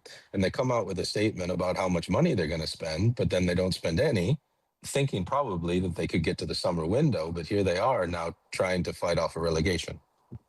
It's a really interesting point about Daniel Levy. I'm going to pick up on that in a second with you, Brad, but we're just going to head to Old Trafford now with Natalie Pike, because there's been a goal in the Women's Champions League. Yes, it's Manchester United 1, Bayern Munich 1, and it's come for captain Maya Letizia with her second Champions League goal of the season, and it came from a penalty. Really well taken penalty. She calmly placed it into the bottom left of the goal. Penalty was won by Schuler, whose shot came off the hand of a Bayern defender. This is exactly what Manchester United needed after that disastrous start. The second-minute opening goal for Harder. It's coming up to the half-hour mark now. It's Manchester United 1, Bayern Munich 1. Thank you, Natalie. Let's return to the point about Daniel Levy, and actually about the decision to tell him to go. Jack, you will have covered it back in September. September now? It does feel like a long, it's a whole other season, isn't it, that? So the board take the decision to remove Daniel Levy, there has to be a plan post Daniel Levy. How do you feel that they've executed the post Daniel Levy era? I think that the decision by the Lewis family to sack Daniel Levy was a big risk. I think it was mainly a risk for the Lewis family because Daniel Levy was effectively the shield. He was the lightning rod. He was the one who it wasn't only that he ran the club in an incredibly personal, centralized way where like everything that happened at that football club went through Daniel Levy and the people close to him. But he kind of, because he did it for the Lewis family, he effectively protected the Lewis family from criticism. And now I think that the more I think about it, the more I think what an unbelievable, it was just such a huge job to it wasn't even, I mean, the sacking him was the easy part. The hard part was how on earth do you reorganize the whole football club the next day? Because the whole football club was, I mean, it was kind of built around Daniel Levy. Everything went through Daniel Levy. It was so much power was centralized in him that to sack him, you would have to, like, that required the Lewis family to basically rebuild the whole club. Like it's like trying to rewire a plane mid-air. It's really, really hard. And obviously that has not worked. Like the results for that are on the pitch. The Lewis family obviously brought in this new governance structure where, in theory you've got Vinay Venkatesan as the CEO and it's all about empowering the people on the ground. But it's almost a year now with Vinay, isn't it? But it hasn't. I mean, what they have brought in to replace Levy clearly has not worked. I think that the more I think about it, the more I think if you talk to people who work in football, a lot of them will say that what you really need at a football club is either a very small number of decision makers or like the decision makers that you do have being really, really aligned. And obviously Tottenham for such a long time it was all so much power was in one person, and now it's kind of the decision making process is basically flipped to the point that lots of people will say like, oh, Tottenham, it's almost like decisions by committee, like there's kind of almost too many decision makers. People often say, and clearly the Lewis family are, while they want to empower Venkatesan and Johan Langer, like lots of decisions, major decisions will ultimately go back up to the Lewis family too, and they'll have a view. And it's just, I mean, the whole thing has clearly been a mess this season. And at the big moments, I think the decision makers at Spurs have repeatedly got it wrong. Like they stuck with Thomas Frank for too long. I absolutely agree with what Brad said. I do not think Daniel Levy would have Tottenham in this position right now, because I think he would have changed the manager sooner. I don't think, the Lewis family and Vinay Venkatesan let Thomas Frank get all the way through to the middle of February. I don't think Daniel Levy would have let him get into the new year. I don't think he would have given him the January transfer window. Jack, one thing that you said, don't forget this, and I think people lose this in thought because a lot of people would know Daniel. He's a very private person. Personally, Daniel didn't do what he did for ego. Daniel cared. He cared about the club and he cared about the business, truly. The only thing I think Daniel cared about ever with regards to what people thought about him, he wanted to be known as a tough negotiator, but he wanted that to be known to keep the club in a very good fiscal position, so in a financial position. So, he did care. He did not ever want to be in the headlines, and he did. He did a lot of things. You're absolutely correct, Jack. And without having the plan in place to roll quickly, they're looking at a sort of rudderless, and maybe not rudderless, probably having a boat with like 10 rudders right now. Right. Yeah. And they're all going in different directions.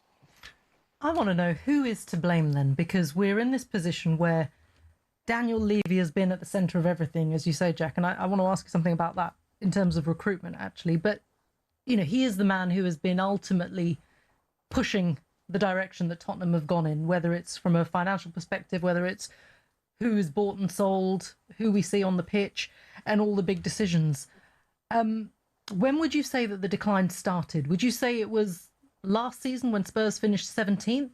I mean, the season before, under Ange, they finished in 5th, and they only just missed out on the Champions League spot for technical reasons. So at what point do you think the decline actually began which has resulted in where Tottenham is right now? I think that's a really good and difficult question. I think everybody will have their own answer to it. My own answer is, in terms of strategy, the decline started when they failed to back Mauricio Pochettino in about sort of 2017-18, when he would have wanted to refresh the Tottenham squad, sell players, bring in new players, and Tottenham didn't really do anything. And then this led to the decline of the team, and then obviously his sacking and replacing with Jose Mourinho. And they had some good moments after that. They were very good briefly under Conte in 21-22. They came fifth under Ange in his first season, won the Europa League in his second season. But I never really felt after that point that they had a clear, unified strategy which united the players and the fans and the direction of the club. So I think, in a sense, they've been on the decline. They've been spiraling a little bit since then, but obviously that's massively accelerated in the last year or two. And this is why I think, I completely agree with what Brad has been saying about Daniel Levy. Like, Daniel Levy wouldn't have allowed them to get into this position right now. Daniel Levy knew how to keep Tottenham stable. At the same time, Daniel Levy also deserves a lot of blame. He appointed Thomas Frank, which I think was a disastrous appointment. The recruitment in the last few years has been bad. The football strategy in the last few years has been largely non-existent. So I do think, look, the fact is there's more than enough blame to go around. It's not like there is plenty of blame that we can apportion. But I think that ultimately the lack of strategy, I would point it to the lack of strategy and frankly a lack of investment, which really goes back to the last 5 or 6 years. Okay, we're going to come back to that in a moment. We're going to take a quick break, but don't go anywhere, because I want to pick up on that exact point after the break.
This season, the recruitment's not worked. They tried to replace Isak with 2 strikers, Visser and Voltamada, who've both struggled. I actually think Visser is better than people give him credit for. He just needs a good run. Elanga doesn't play well often enough, flat to deceive. So who was in charge of recruitment? Who did that? There's the other big problem they've got, and where Eddie's problem, I like Eddie a lot, me watching Newcastle as long as I have this season, and they're a great watch generally because they go after teams, play high energy. But their second half performances and results in a league table, they'd be 16th. And that's because they're not adaptable. They're trying to mix a European campaign and a Premier League campaign. Yeah. Playing this 100 miles an hour. Now, you need a supreme squad of athletes to play that way. I don't see often enough Newcastle go, today we're going to go, let's be a bit more pragmatic. And it's great at home. It works sometimes. Isn't it a constant trend for Newcastle? Every time they qualify for a Champions League season, to struggle a bit. They struggle in the rest of the season. Yeah, I think the first season when they qualified for the Champions League, that's my point, because of the style. So it is a Champions League situation. It's a squad situation. Amount of games, yeah. And also at the beginning of the season, Newcastle were very poor away from home. Yeah. They weren't able to get any points in the first sort of 5, 6, 7, 8.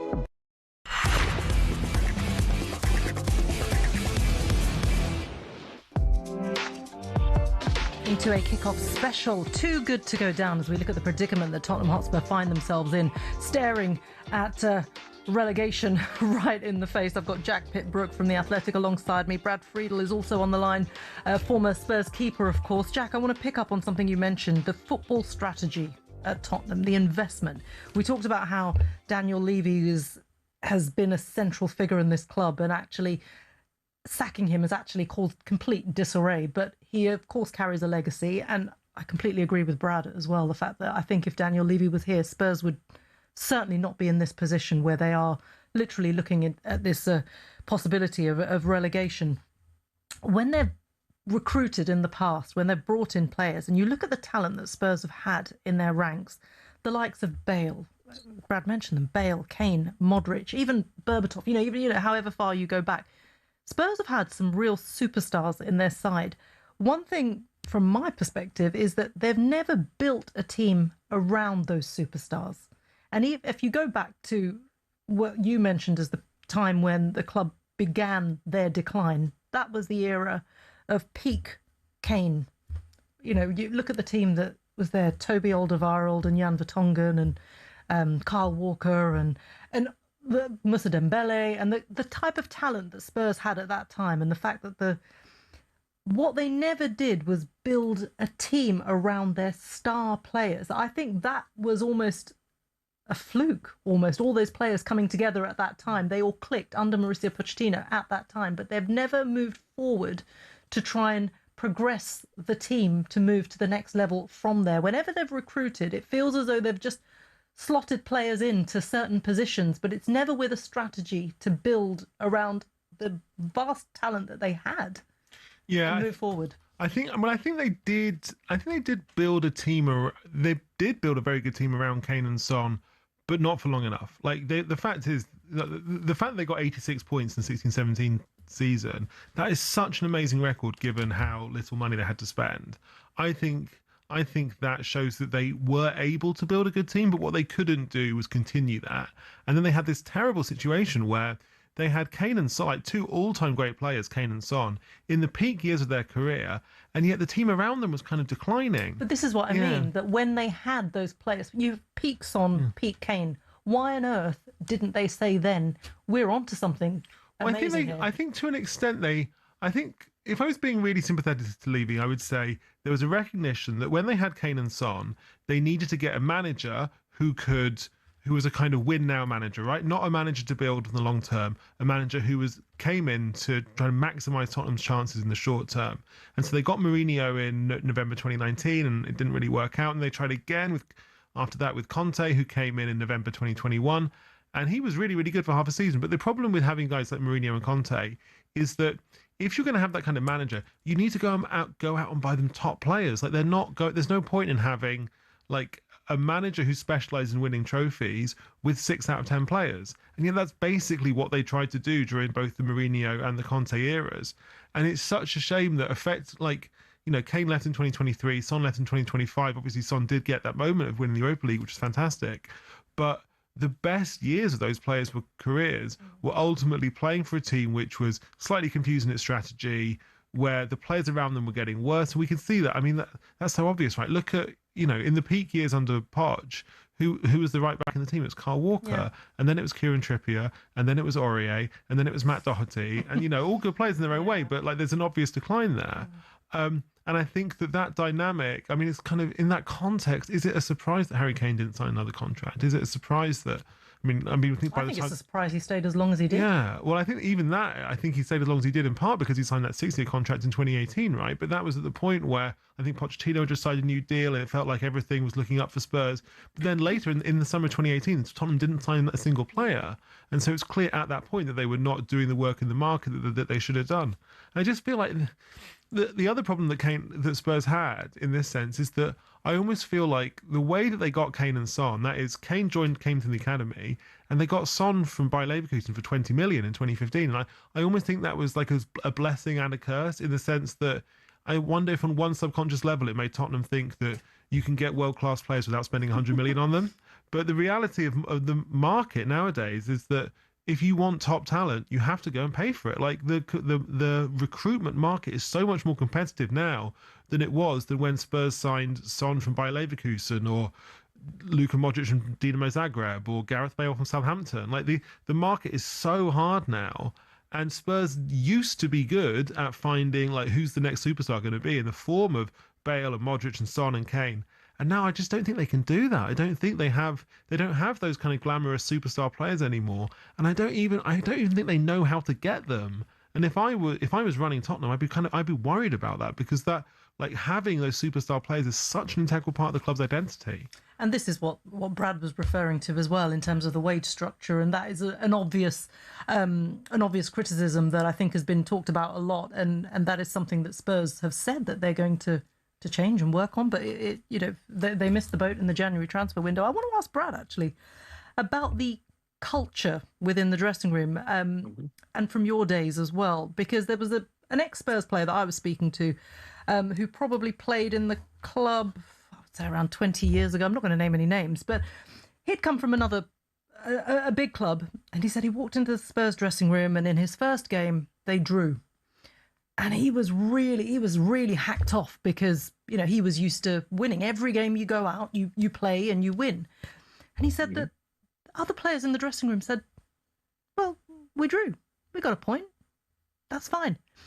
And it was interesting to hear that back then. I just wonder if it was like that when you were there, Brad, the fact that you just not do the bare minimum, but you don't have to push yourself out of your comfort zone.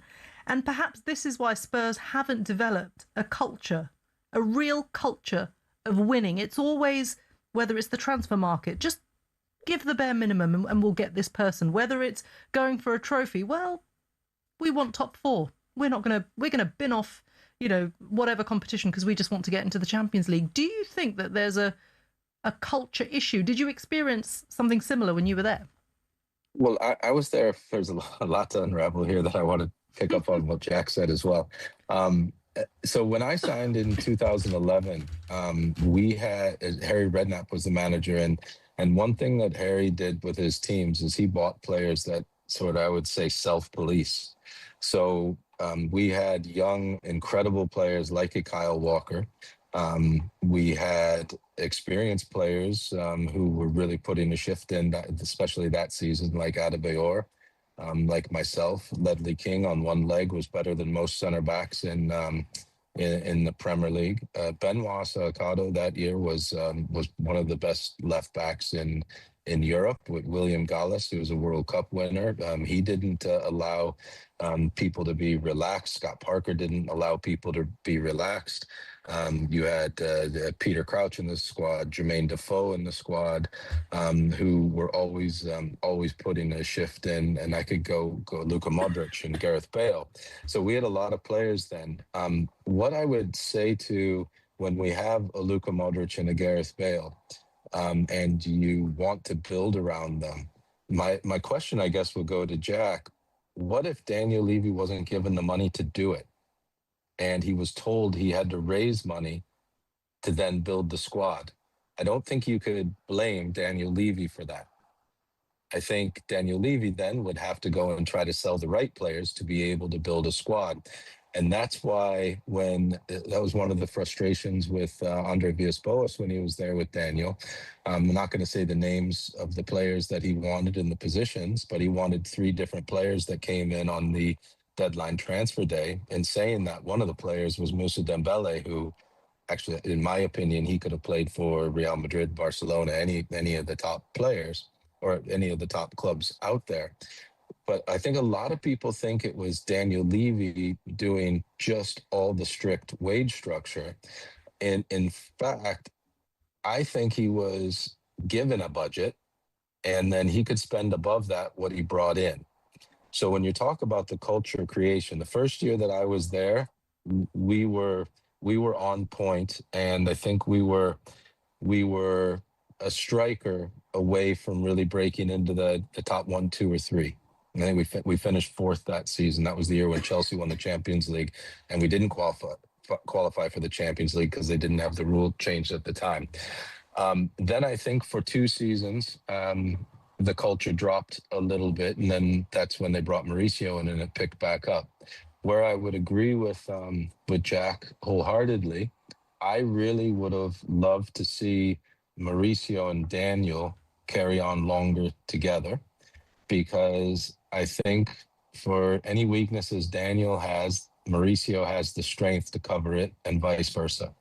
And I thought they both worked really well together. I'm sure frustrating behind the scenes sometimes with each other, but they worked really well together.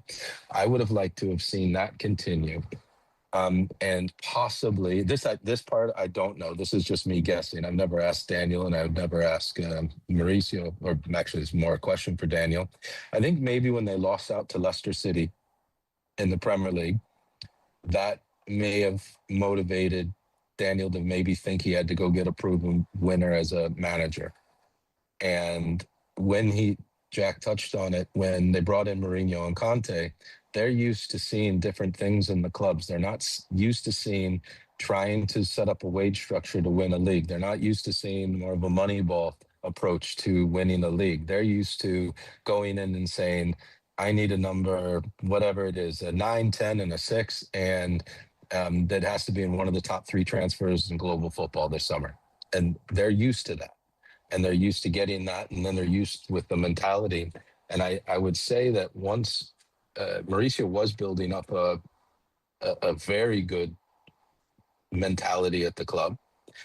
And yes, it has gone down and down and down, but I think a lot of that goes hand in hand with manager after manager after manager. And, you know, hindsight's a tremendous tool, but I think if Mauricio and Daniel stuck it out together, they would have had more success. But that's me knowing both the characters, and maybe me just being able as a third party to sit back and see what they're both excellent at, and what maybe one, you know, might lack the other could to pick up. But I do think people should dive into a little bit more of what resources Daniel was given to be able to build that squad. And I think most people would find that it was a little bit more difficult to create all the quality players around the already top stars with budgets that he was given. I think that's an interesting point. And actually, it's something that a lot of people have said, that whilst it's easy to blame Daniel Levy, I mean, you mentioned it, Jack, everyone can blame Daniel Levy for everything. He's been the shield for the Lewis family. And now actually everything has been exposed that it isn't all on him. There actually hasn't been a strategy outside of Daniel Levy, and actually that maybe Brad is probably right, that because when you control the purse strings, you control everything. Oh yeah, I mean, Brad is absolutely right on that point. Like it is simply not the case that, you know, the Lewis family would have wanted Daniel Levy to spend hundreds of billions of ENIC money, and Daniel Levy said, no, I don't want to. It's, you know, it's just, and that's why I think a lot of Spurs fans have got a degree of skepticism about the club's transfer plans since Levy's sacking in September, right? Is that I think a lot of people will say, well, if the Lewis family really wanted to spend a lot of their money on footballers for Tottenham, they've had 25 years. Like ENIC bought out Alan Sugar. ENIC bought Alan Sugar's stake in Tottenham in 2000. So ENIC, the Lewis family, however you want to put it, have had a really long run at this. Like they've been majority shareholders in the club for such a long time that I think that I think a lot of fans will say, well, when are you going to spend money on the club? Well, they didn't in January, and Brad, you mentioned that, and I think that's come back to haunt them, because I think they thought the people in charge right now, that's Lewis, that's Johan Lange, that is Fina Venkatesham as well. They did feel that they might have a bit of a cushion up until the summer transfer window, but of course Spurs needed reinforcements immediately, and they didn't get them. In terms of, because I know, Brad, you're going to be leaving us very shortly, I just want to ask you, what is going to happen next? What do you think is the fate of Tottenham Hotspur going into the end of... Oh, I know, I'm so sorry. I'm just laying it on you. No, it's a tough... The last really 7 tough. games, it's a really difficult one to actually look at, because there's so many, because there's so many ifs and buts and so many things that can happen. But from where Spurs are, and bearing in mind there's an international break now, you hope that the players will take some time to reflect and think. But in your mind, looking at, you know, where the club are, how they've performed, what's going to happen next? I think I'm not a proponent of hiring and firing and chaos at the club and somebody else coming in, different voice, but something has to be done to lift the confidence of the players. And unfortunately, it doesn't seem like it's going to be necessarily from inside the pitch, unless somebody like Maddison can get himself fit and really be fit for 75, 90 minutes in games. Kulusevski's also a miss. You know, there's a couple others.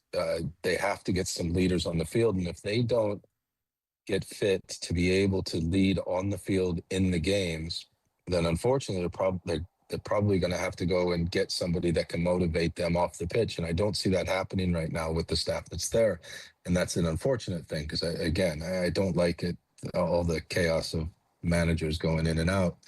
And if they don't find that, I really fear for them, because it looks like there's no leaders on the pitch, and it looks like there's no leaders off the pitch. And I'm sure they're having meeting after meeting after meeting, what's going on, and videos and this, that, and the other. Someone has to, when the whistle blows, be able to perform. And they when need a Brad Friedel to rally them all together, don't they? we had at all the clubs that I was at, we always had multiple guys that could wear the armband. I mean, it goes back to Liverpool days, Blackburn days. You could have given two guy the armband, me the armband, Flitcroft the armband, Andy Cole the armband, Roca Santa Cruz, Craig Bella. I mean, it didn't matter. At Villa, it was the exact same. We had always 5 to 6 players on the pitch at one time that could all wear the armband. And it was the same way when I was at Tottenham. You know, Ledley King was the captain. He missed a lot of games with his knees. It didn't matter. Michael Dawson, he'd come in and he'd be a leader. Eunice Kabul would be a leader. William Gallas would be a leader. Even Kyle Walker at a young age, leader. Scotty Parker, leader. There were leaders all over the place. Gareth Bale, as he was growing up. Luka Modric hardly ever said a word, but he never gave the ball away. Leader by example. You know what? Rafa van der Vaart, didn't even mention him. You know, he was another. He was a leader. So right now, I really worry that there's not a player on the field. So Maddison could be that guy. He's been all over English football. He understands a relegation battle is not going to bother him, but he hasn't been fit. So, you know, these guys, they're not on the field, and they just look, when the first thing goes against them, they look lost on the field. That is when, like, Scotty Parker would just go, oh, who cares? Something went against us. Let's go again. It just didn't phase. It just didn't phase us. You know, someone need to be dug out, you dig them out. If they need to be picked up, you pick them up. Right now, I see a lot of people deflecting blame, and that's the worst thing that can happen on the field. You know, arms going up and you help your player. If you have a young Archie Gray playing and he makes a mistake, help him. He's a good player, really, really good player, got a great future ahead of him. Help him. Don't wave your arms. I'm just giving an example, you know, but don't try to say, well, I'm doing my part, he's not doing his, the world, look at me. You know, that's not a leader. A leader is actually taking it on the chin for your young teammate to say, it's me that's not lifting him up. It's my fault. That's a leader. And I don't see a lot of those in Tottenham, and they better find them soon. They have 7 cup finals to come. Is it 7 or 6? Yeah. 6 or 7 cup finals to go. They certainly do, Brad. Thank you so much for all your insights. Thank you for joining us as well. Brilliant to get your take on where Tottenham are, and also just take us a little bit, you know, further back to your days and the inner workings of the club as well. Really fascinating stuff. So thank you so much for joining us. That was Brad Friedel, of course, former Spurs goalkeeper, joining us for this kickoff special. Too good to go down here on talkSPORT. Stay with us. We'll continue talking Spurs after this.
Seen North London? Can you hear me, Spurs? You must have Jamie O'Hara kicking. Can you hear Oh my God, what's going on over there? Come look out. Can you be cheeky? You'll make the one hell of a beating. Can you be encouraging signs? Signs. Can you be signs? You'll make the one hell of a beating, Beavertown Brewery. 3 Point Lake. I hope you flavour. The Sainsbury's Stadium. The big cockerel. Can you be cockerel? You'll make the one hell of a beating to Darius Defoe. Help me out. Spurs. You'll make the one hell of a beating.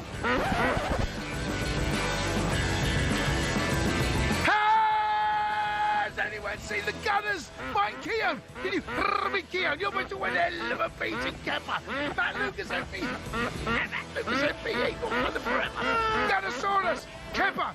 Arteta's light bulb. Can you be light bulb? You're going to win a hell of a beat with the dog.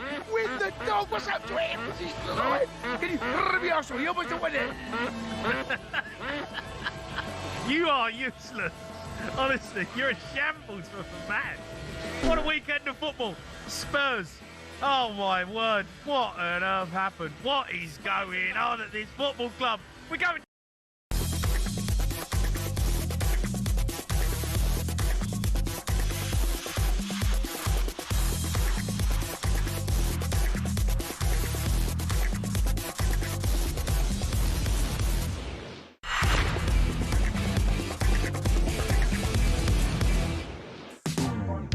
You are listening to a kick-off special on talkSPORT with Ladbrokes, 18+, gambleaware.org. We're talking about Tottenham Hotspur, the predicament that they're in and whether or not they are too good to go down. We've been hearing from Brad Friedel. I've got Jack Pitt-Brook from The Athletic alongside me still. Some points that Brad discussed were the recruitment strategy or lack of. Where do you stand with the decision makers? Because obviously a lot was pitted against Daniel Levy, but he is now gone. And the new team have had chances to get certain things right. But does it predate what the people in charge right now are doing? Yeah, I mean, I think a lot of Tottenham's problems do predate the people they've got in charge at the moment. You know, Venkatesham only arrived at the end of last season, and he's obviously been given a very hard job to do, right? He's had to, like I said earlier, he's had to effectively rewire the whole football club in the wake of Levy's departure in September. So I think the problems are bigger than any one individual. Like, Johan Langer, again, Venkatesham and Langer are both getting a lot of stick from the fan base because they are kind of like the public faces of this season.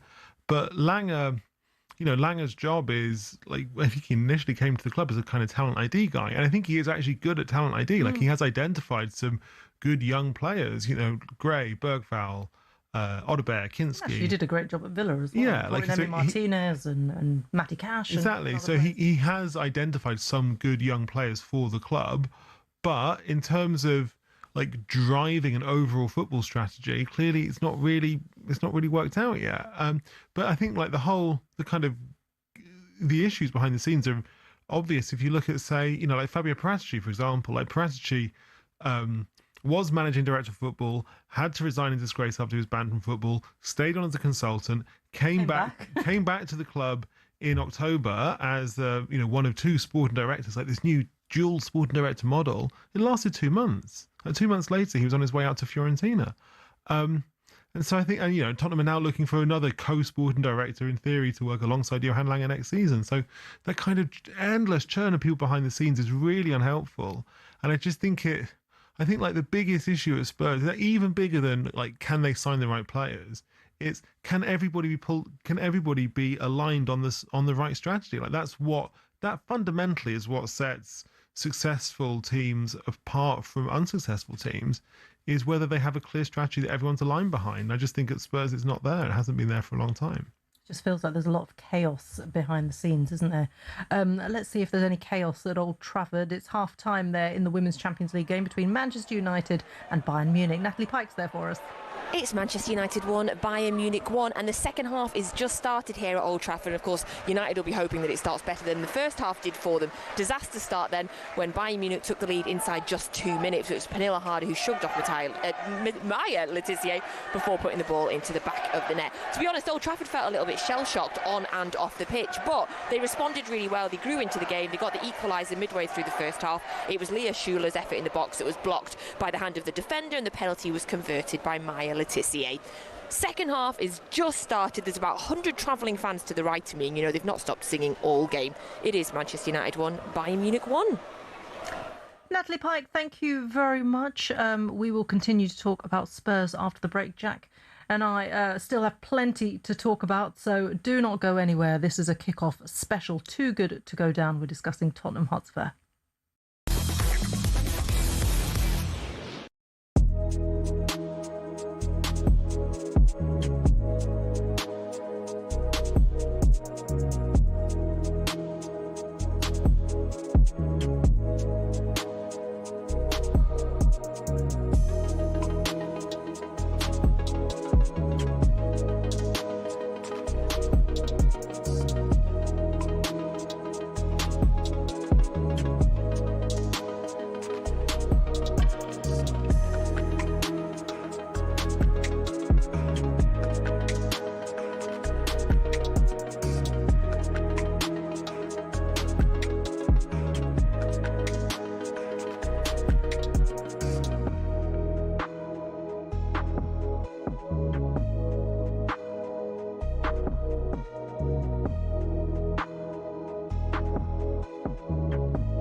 It's understood that Chelsea do not plan to review Rosenior's performance formally before the summer of 2027. They have no intention of making a change at the end of the season. Chelsea view this summer as being critical in terms of recruitment. The club's desperate to improve the mental resilience of the squad and provide Rosenior with a better balance of options. Chelsea will look to sign at least one new central defender, and they want to sign a midfielder or add a midfielder and a forward as well. We know all that, Danny, but we also know a run of one win in the last 6 Premier League games. Many Chelsea fans are far from happy about the way things are going. So, Simon, Danny, I mean, no Champions League, no problem for Liam Rosenior, it seems. Should we believe it? No, I struggle to believe that wholeheartedly. I think no Champions League for Chelsea would be a failure for them, especially if there's 5 places. And I think that the fans will become very disgruntled if that's... Let's be honest. We've all found ourselves raging at a referee's decision at some stage. This feel familiar? That is an absolutely shocking decision. They've got a case in that it was a bad decision. It's such a poor decision. Yeah, I think he's just made a bad decision in that instance. But what does it take to get to the very top of football refereeing? Every referee starts with their county FA. It's a simple training course and you can take it as soon as you hit your 14th birthday. Once you've done that, you have to go through at least 11 hours of face-to-face training. You'll then graduate as a level 7 official, which means you can take charge of county level games. But hold your horses, there's still a long way to go to get to the Premier League. Your next step is to spend a year each at levels 6, 5 and 4. This covers the top of the amateur game. Only at level 3 do you start doing Northern Counties or Isthmian League level games, for example. If you've done this all quickly, you can reach level 2 and ref your first National League match after, I don't know, 6 years? After getting enough experience at that level, you can apply to be a referee in the EFL. There's an interview, people watching you do games, and then, if the EFL are happy, you'll be granted a level 1 licence to ref in games in League 2 and above. Now, they don't just say on you go to the Premier League, you have to work your way up through the divisions. Only after years of hard work and refereeing on cold Tuesday nights in Stoke can you be considered to do matches in some of Europe's very best stadiums. Now, who was the youngest to reach the very top? It was actually Michael Oliver. He refed his first Premier League match in 2010 at the tender age of just 25. So if you want to follow in his footsteps, crack on. It'll only take you roughly a decade, thousands of hours of work and an incredibly thick skin. In total, there are 37,000 registered referees across England, but the PGMOL has only deemed 21 good enough for the top flight. That means there's not even a 1 in 1,000 chance you'll even make it in. Obviously, referees can make mistakes, but when you think about it, having a go at them is kind of like slating a brain surgeon.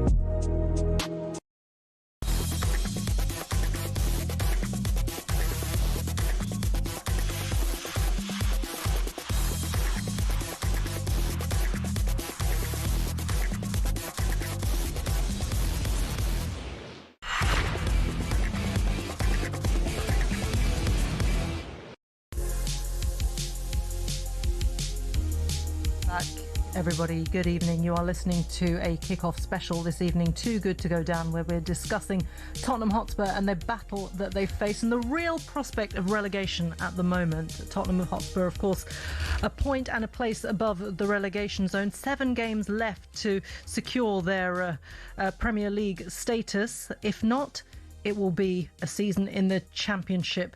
Let's discuss Tottenham's finances now and what will happen if they do actually go down. We're joined by a friend of the network, sports lawyer Stefan Borson. Stefan, I know you usually join Jim and Simon, so we'll try to go a little bit easier on you. Good to see you. Let's talk about the effect that relegation could have on Tottenham's finances if they do go down. How seismic are we looking at? I hear lots of figures being banded around. What are your kind of insights saying? Look, I think seismic is the right word. I mean, it definitely will be the largest single year drop in revenue that any club probably in the world has had. In fact, not just in England. You are looking at something in the order of 200 to 250 million pounds of a drop. And ironically, it's going to be a drop off from this season, which, despite everything that's been going on the pitch, financially will actually turn out to be the record revenue year, and probably has been quite a profitable year, bizarrely, because you've had the combination of the historically well-managed wage bill and from the sort of remnants of the Daniel Levy era, combined with Champions League football, which is now, when you get to the round of 16, is worth close to £100 million when you add in match day revenue and the revenue from UEFA. So they've got this double whammy. If the worst does happen and they do get relegated, it's that double whammy of not just losing Premier League status, but also, of course, having no European football. Hi, Stefan. What is the normal strategy that clubs follow in these circumstances? Does it require a kind of fire sale of player trading in order to plug that revenue gap, or do owners usually step in? What's the normal approach, and what's the approach that hypothetically you would imagine Tottenham would pursue? Yeah, so the first thing is the cost base, clearly. And we know from some of the reporting that they do have, again, another remnant of the Daniel Levy era. They do have wage decreases in the contracts if they are relegated. That should save, like for like, probably something in the order of £100 million off the wage bill. Of course, you're also going to want to cut the cost of some of the other highest earners anyway. Some of those players are going to want to leave. So that's the first thing you're going to look at. Clearly, there's going to have to be some cost adjustment in the rest of the organisation. Now, we don't know how bloated the organisation is, but clearly it's been set up for having Premier League football combined with non-football events, combined with European football. And what that typically means is that the organisation is quite big in terms of people and wage cost and other operating expenses. So there's going to have to be an adjustment of that overall cost base. And unfortunately, it is likely to mean that some people will lose their jobs. That's typically what has happened. The one club where it actually didn't happen, and probably the other largest spender that went down in Leicester City, of course, we know what happened consequentially from that situation, and they breached all sorts of PSR and P&S rules. So I think, you straight away look at cost cutting. Straight away, there's probably going to be a perception with some people that Daniel Levy would have been a perfect person to handle the adjustment in the cost base. But ultimately, they're going to have some money put in at the top, as you say. There won't be enough cash to go around in all likelihood, because this is an organisation that, as I've said, is not set up for Championship football. It's set up to be, at very least, in the Premier League, and to have its up to 30 non-football event days. None of that comes cheap. It's good for revenue, but also it's an expensive operation to run. We've seen other clubs like Manchester United cut costs like meals for their staff, and Tottenham are a club that provide that for every single member of staff as well. So as you rightly say, Stefan, there will be job losses, which is a terrible thing for the community if they do go down. Do they have any kind of financial headroom if they do stay up, though? Yeah, I think if they stay up, they have already suffered a relegation of sorts for next season with the lack of UEFA competition. I think this is something that we will see over the next few months, because not only do we have this relegation issue at the bottom of the table, but we also have this relegation issue out of UEFA competition, and particularly out of the Champions League. And it's something that potentially one of Chelsea or Liverpool may suffer for next season. And because of the scale of the Champions League now, the sorts of numbers that you miss out on by not being in the Champions League are actually not far off what happens if you get relegated. The problem here is that clearly Spurs have got both if they do get relegated from the Premier League, and that's a lot to deal with. So, it's going to be, there's no question that there's going to be all sorts of challenges for them from the regulatory perspective, PSR, the UEFA tests if they get back into Europe in the next couple of seasons, and of course the Championship's P&S system as well. Now, we don't know what the Premier League system will look like on the squad cost ratios. We've got an indication of the perimeter of the rules, but we don't know the actual rules. So we'll have to see when and if they come back into the Premier League, how they're suited. The reality here is that the financial structure of Spurs next season in the Championship is just not going to look anything like what it looks today. With that 250 loss, you're going to see losses. Clearly, you're going to see losses on match day revenue. There's going to be 23 Championship games. You will not be able to sell out all of the hospitality when you've got teams, possibly Lincoln City, Stevenage, these sorts of teams coming through the gate. They're going to be very lucky if they can get to £100 million of match day revenue when they're currently probably at about 140. They're going to lose 150 plus on broadcast revenue. And the big unknown here is what's going to happen to their commercial revenue and how long-term that hit on commercial revenue is going to be. They're going to go next season into a season, potentially in the Championship with no European football, where they're renegotiating a new front of shirt sponsor. We know, for example, that AIA are going to vacate that front of shirt product. We know from the Chelsea situation that it's not been that easy to sell it. But if you're trying to sell it as a Championship team and one that's not in Europe, it's going to be that much harder. And that's £40 million a season, perhaps even more. So you may well see not just the hit one season, even if they come back, but there may be this tail impact, particularly on the commercial side, that might hurt them for a while. And that's then when you get into challenges with the regulation and the headroom and PSR and the replacement squad cost ratio.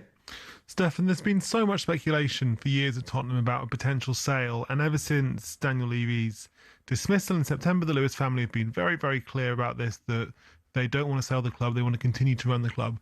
What do you think, if they were to be relegated, how much of an impact do you think it would have on valuations of the club and on whether or not investors would see it either as like a good thing to pursue, or do you think investors might be a bit scared off because it would be proven that Premier League football is no long-term guarantee there?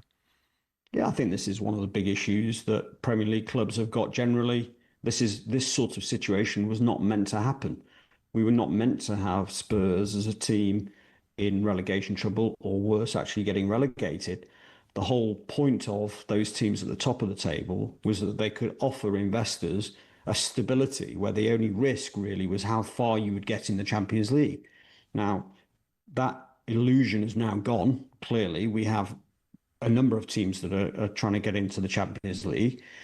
But to actually fall all the way down such that you're actually being relegated is a big shock, and it will have an impact on the valuation of Spurs, not just in the short term, but in the long term, because what you end up having is it moves Spurs from a club that will try and sell itself as a Premier League franchise in the American sense, and it moves them into a club that may or may not even be in the Premier League.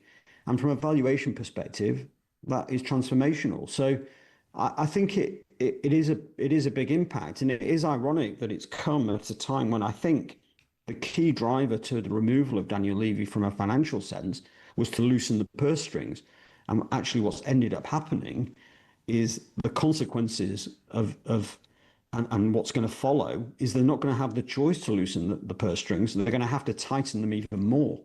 And they're going to have to reset because, as I say, the commercial revenue, which is a key driver to why a third party might be interested in buying Tottenham Hotspur, is going to be damaged, I think, over a longer term period than either the match day or the broadcast revenue. Because, for example, if they get promoted straight away, of course, the Premier League money comes straight back, so no major issue there.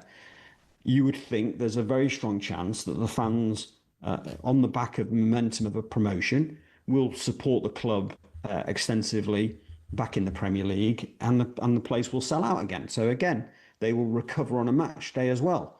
But on the commercial side, there's going to be a lot of damage here probably, because the way that the negotiations work, the fact they're going to have to accept some short-term deals potentially, and the general damage to the brand as being one of the most successful clubs. So the short answer is, I think if they are going to hold themselves to a very high valuation, a valuation that actually, by the way, hasn't been achieved even when they were successful, I think they can forget about selling the club.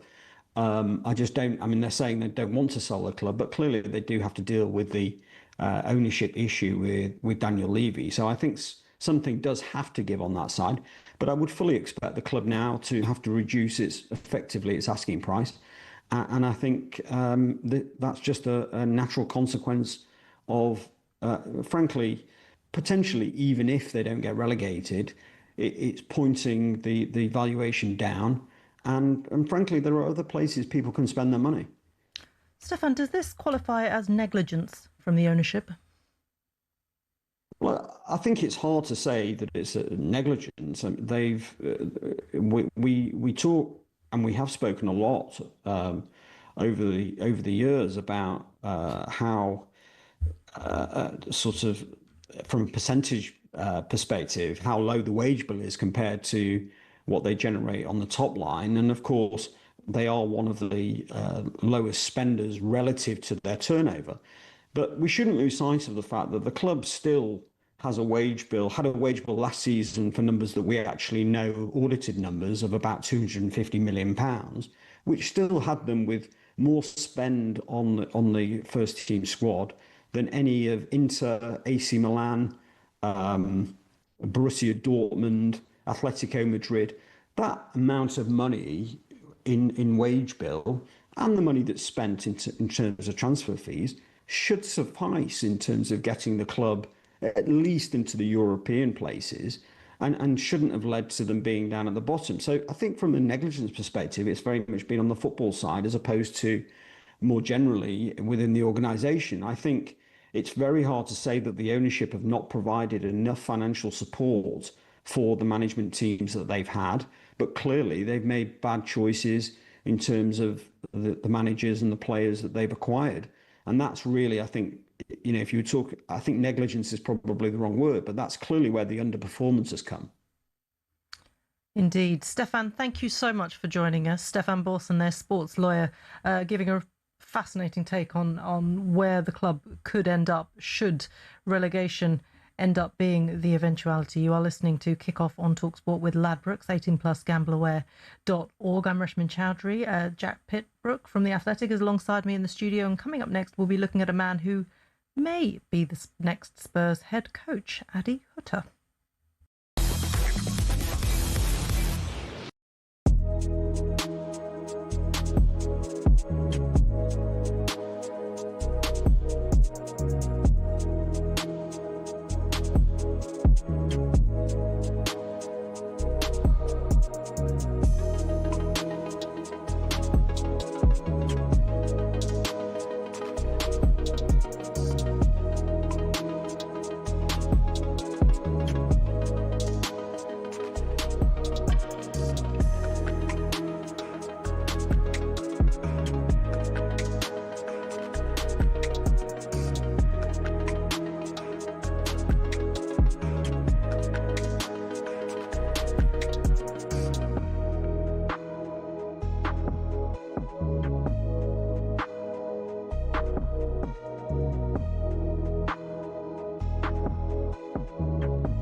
Mo Salah will leave Liverpool on a free this summer. Here's a crazy stat for you. Mo Salah either scored or assisted 37% of the goals Liverpool scored in the last 9 seasons. Yeah, he's, and I think it was Hugh Wisencroft that said there that the awakening of Liverpool was down to Klopp and Salah. Those two worked in such sync. Klopp made Salah the player that he is, or allowed him to be the player that he is. Yeah. And I'm looking at someone in North London who, I'm not comparing Saka to Salah, but if you put that Saka into a Klopp's team, you would see. So Salah's got more goals and assists than Saka. What you're saying is Arteta's holding back Saka? Oh, 100%. Liverpool fans, Arsenal fans know that. 100%. That's not up for debate, is it? I'm not opening up a debate here. I'm just stating the fact that Mo Salah's got more goals and assists this season in all comps than Saka. Mm. Now, if Klopp had Saka at the time that he was going through that brilliant time at Liverpool, you'd see a totally different Saka. Arteta's getting a different role out of him. There's no way Mohamed Salah would not be the player he is if he played under Arteta. Don't even go there with me. Okay, Don't have that argument because I'll fall out with you. Okay, but I don't think Saka can do what Salah's done.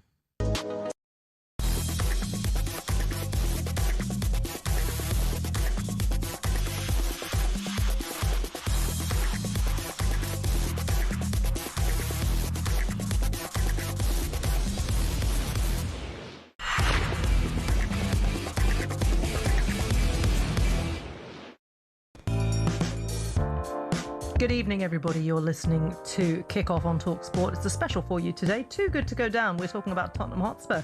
And there might be a change in the dugout. Nothing confirmed as yet, of course. But following that 3-0 defeat to Nottingham Forest at the weekend, there is a possibility that perhaps Igor Tudor, with, of course, his family bereavement as well, him being away, that there are possibilities being mooted that Spurs might be making a move for a replacement. And, of course, being an international break, and with Spurs with 3 weeks off as well, because there's a FA Cup weekend as well, now might be the right time to do it. Let's talk about a man who might be in the frame for it. We've got Kev Hatchard, our European football expert and Bundesliga commentator, joining us now. Kev, Adi Hütter, tell us about him. I mean, what could he possibly bring to Spurs that Igor Tudor hasn't? I mean, they can't choose badly twice in a row. Tell us a little bit about, should Spurs fans get excited at all about a replacement who has never worked in the Premier League? I don't think the Premier League thing is relevant necessarily. I think it's more down to the mess that Spurs are already in, because at some stage we are going to have to start looking at the players, aren't we? Because Igor Tudor came in, he was a guy that had a history of short-term impacts. So you look at what he'd done at Juventus last season, for example. He'd come in and done what he was asked to do, which was to get them into the Champions League. He managed to do that on the final day. But at Spurs, it really hasn't happened for him. And obviously, as you say, there is now a personal issue away from the pitch. So that's a totally separate issue. And that changes the dynamic as well. So look, on Adi Hutter, this is a guy who's experienced. This is a guy whose English is very good. This is a guy who has played some really attractive football at clubs. If you look at his time when Eintracht Frankfurt were playing really well, you know, they got to the semi-finals of the Europa League in 2019, nearly knocked Chelsea out, lost at Stamford Bridge on penalties. And they had Luka Jovic, Ante Rebic, Sebastian Aller. They played some really exciting stuff. I thought he was unlucky to get the sack at Monaco this season as well. Do you think he would be the kind of man who could galvanise this team? Because as you say, I mean, maybe it is down to the players because Igor Tudor has tried. It just didn't work. Does he have a different approach, do you think? I think he would have perhaps a softer approach. I think that's fair to say. And, you know, at times at his clubs, you know, he got a tune out of some Monaco players who lacked experience, and he managed to develop some of those players there. He managed to find a way to get the best out of the players he had largely at Eintracht Frankfurt. Even though he made a bad start there, he actually managed to turn that round. He went out of the cup to a lower league team when he first arrived there and didn't make a great start in the league, but really turned that around. But then when he was at Borussia Mönchengladbach, there was talk that he'd lost the dressing room and didn't quite have the click with those guys that he would have wanted. It's a really difficult job. And I think this is what Igor Tudor has realised. You know, you're going in there with players who didn't expect to be in a relegation battle, with players who are very low on confidence, and a squad that doesn't quite hang together, and an enormous amount of injuries. So, you know, I can say that Adi Hutter is a good coach. I do believe he is. I think he's tactically flexible. I think he plays attractive football for the most part. But the overall question is, who is the answer? Who can go in there and really make these players perform to what they're capable of? Because Thomas Frank couldn't do it. Igor Tudor hasn't done it. And they are sliding towards disaster. There's no doubt. Do you know, I was describe it as the impossible job, but to be honest, I've been saying this for the last 2 or 3 years, so I don't think that's changed, which is disastrous for Spurs at the moment. Let's talk about someone else who's being linked. This is the former Dortmund sporting director Sebastian Kell, so he would be arriving potentially in that capacity. What would he bring? Is there a genuine likelihood that he might join? I think there's a possibility, yeah, because he's a free agent. He's just left Borussia Dortmund, which took some by surprise, but there'd been talk of power struggles there for quite some time. I think there's too many cooks at Dortmund. I think there's too many voices, and he's ended up moving on. And I think he wanted to go a certain way, and the likes of Lars Ricken and Matthias Sammer maybe wanted to go another. His record in the transfer market's been mixed.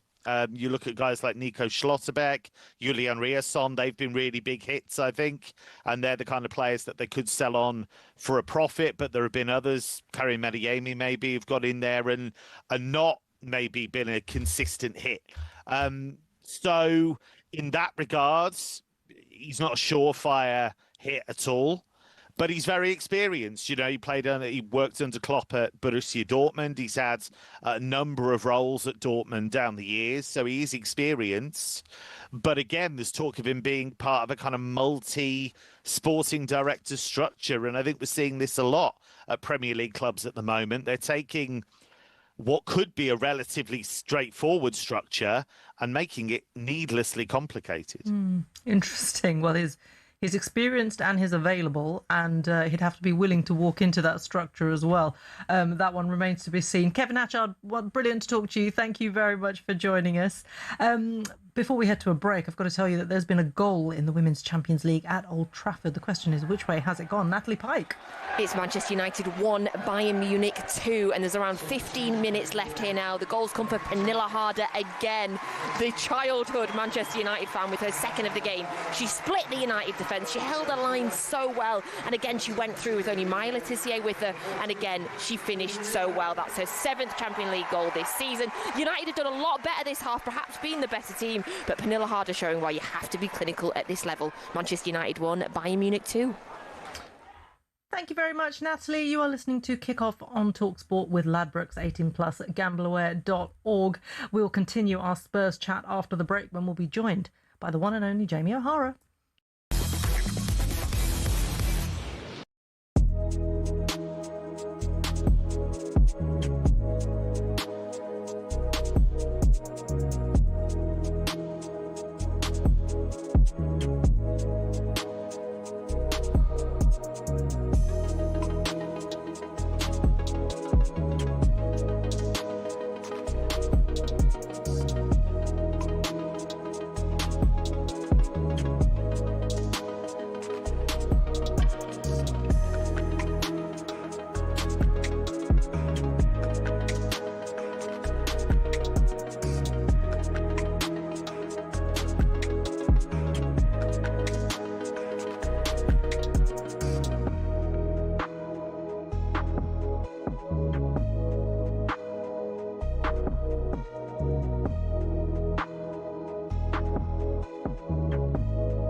Think about it. The only person that's not going to lose anything out of this deal is Mo Salah.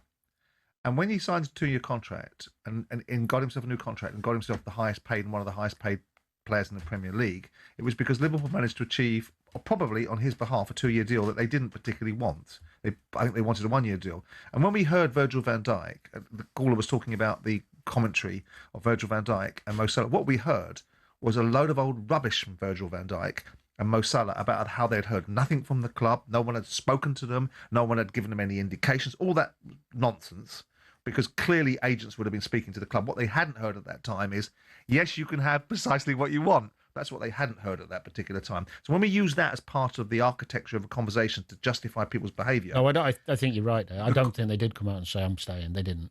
He's got it wrong. They actually did play the game. Of course they did. So in this instance, when you look at Mo Salah has orchestrated a circumstance where he engineered a contract as a result of his previous worth, that Liverpool gave him enormous amounts of money. He hasn't turned up until his outburst. He then had an outburst that's orchestrated this outcome. And as a result of that outburst, if you follow the line dots and probably join them up, Liverpool are the...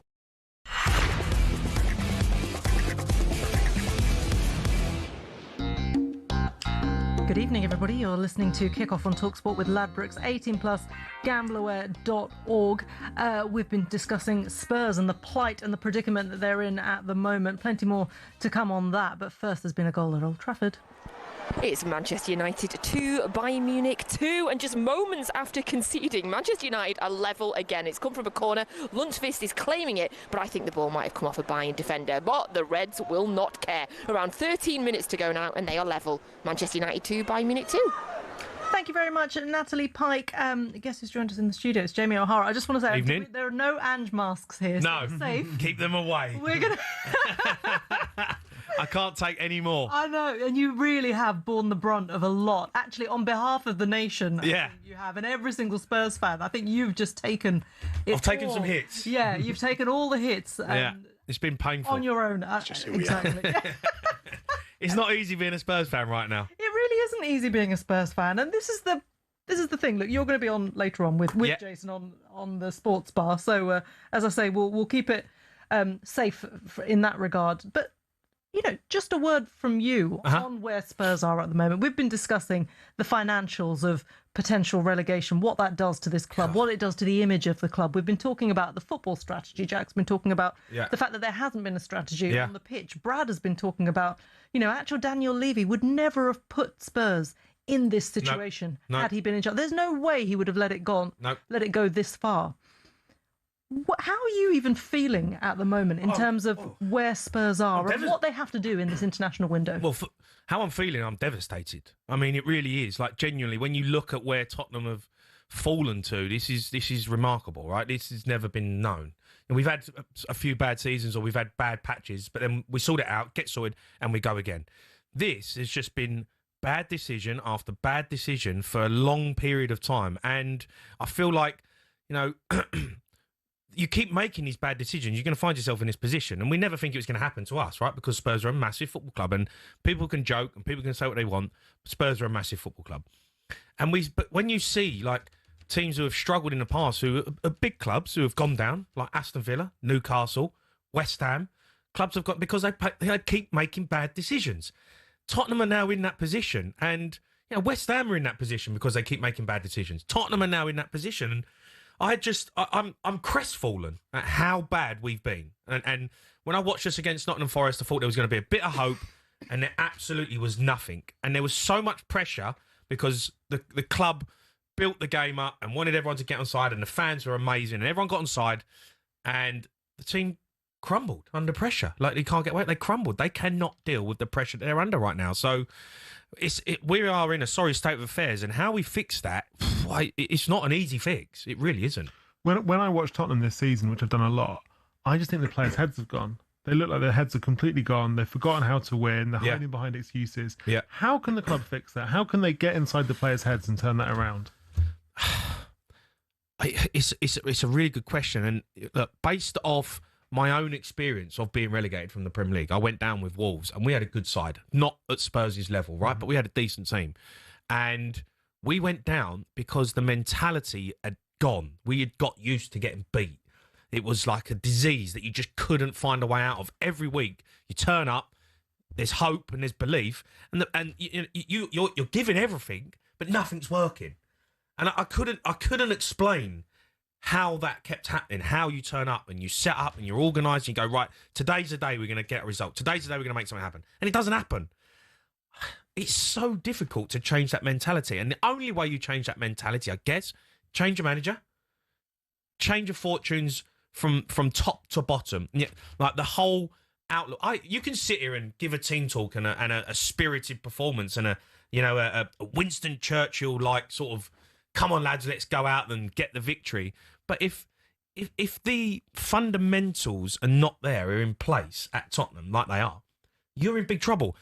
Recruitment, training, mentality of the board, right people at the right places, like sporting director level and manager level, coaches, physios. If everything's not right, eventually you can't change that. It's so difficult to change, and that's where Spurs are at. I think they've got so many things wrong there that now they've found a positions where it's panic stations, and they've got the last roll of the dice is to get a new manager. Can he come in and just give these players some belief to go out and win a couple of games? It's interesting because Spurs have not been in this position before. We've seen clubs like Crystal Palace flirt with relegation, Burnley go up and down. Newcastle, as you say, have been there. There are other clubs who have, even West Ham and Nottingham Forest, they've been in and around that situation. So Spurs players clearly have no idea how to deal with this mess. They don't. But they don't. They really don't, Reshmin. They don't know how to deal with this. There is two types of footballers. There's the footballers that play at the bottom end of the Premier League table, right? And they are used to it. They know how to fight. They know how to get results. They know where their level is. They're good Premier League players. Then you've got the top Champions League football players, or the ones who are on the cusp of European football players. The players who've got a bit of arrogance, a bit of something about them. They're different mentalities. They're different types of footballers. And you've got that. When you find yourself in this position, then footballers get found out because they are not used to doing it. They're not used to scrapping. So it's a real problem because you've got to try and get them players to find a way. You've got to try and get them players to fight. And they, at the moment, against Nottingham Forest, they just capitulated, fell apart. Do you think in hindsight, given what a mess they're in the January window, they should have gone and got some of the players who are used to fighting to stay up? They should have got 4 or 5 players. I don't think they thought they'd be in that position. That's the other thing. Well, the whole bringing in Igor Tudor, I thought, they don't realise where they're at right now. I don't think Spurs have genuinely thought, we'll be all right. Yeah. We always figure it out. We'll win a couple of games. We've got enough good players. We'll win a couple of games. Igor Tudor gets out of it. We'll get through to the end of the season and we'll go and get Pochettino. Lovely, jubbly, we start again. And we're right this season off. No. Every game is so difficult. The Premier League is so hard, so difficult. And now they've found themselves in an absolute mess and they don't know where to turn. They don't know where to turn. They don't know. I don't think this board knows who to bring in. Do they go with an Addy Hutter? Who's Addy Hutter? Like, genuinely, who is Addy Hutter? Like, it's laughable. It's isn't it, laughable. really? Come on, you're going to talk to me 7 games to save Tottenham's season in the Premier League. He's never managed in the Premier League, and you're going to bring him in and expect you need someone like we say Harry Redknapp, right? But that's because we go with experience. You know, he knows his formation. He knows how he's going to play. He's not going to beat around the bush. He's just going to go in and he's going to pick a team and go and play. He ain't been in the game for 10 years. And that's what we're looking at. It's ridiculous. It is ridiculous that Tottenham are in this position where they don't know where to turn. They don't know where to turn. And if they get this one wrong, because I think they're going to make a change, right? If they get this one wrong, we are going down. Spurs will go down. And if they bring in Addy Hutter, that is a massive roll of the dice. Yeah. Massive. Do you think that fundamentally points to a lack of football knowledge, football expertise at the top of the club? Yes. Yeah, absolutely. Clueless. Like, genuinely clueless. And then we can say what we want about Daniel Levy, and Daniel Levy made some terrible decisions, and he messed around with when we could have got Raya and we get Vicario, and you can bring up Eze and Morgan Gibbs White, all these sort of things that Daniel Levy's done. Daniel Levy wouldn't have allowed this to happen. We would not be going down with Daniel Levy in charge. He would not have allowed it to become. He would not have appointed Igor Tudor. It wouldn't have happened. So the problem we've got now, we've got people in charge. Johan Lange. What's he done to get this job?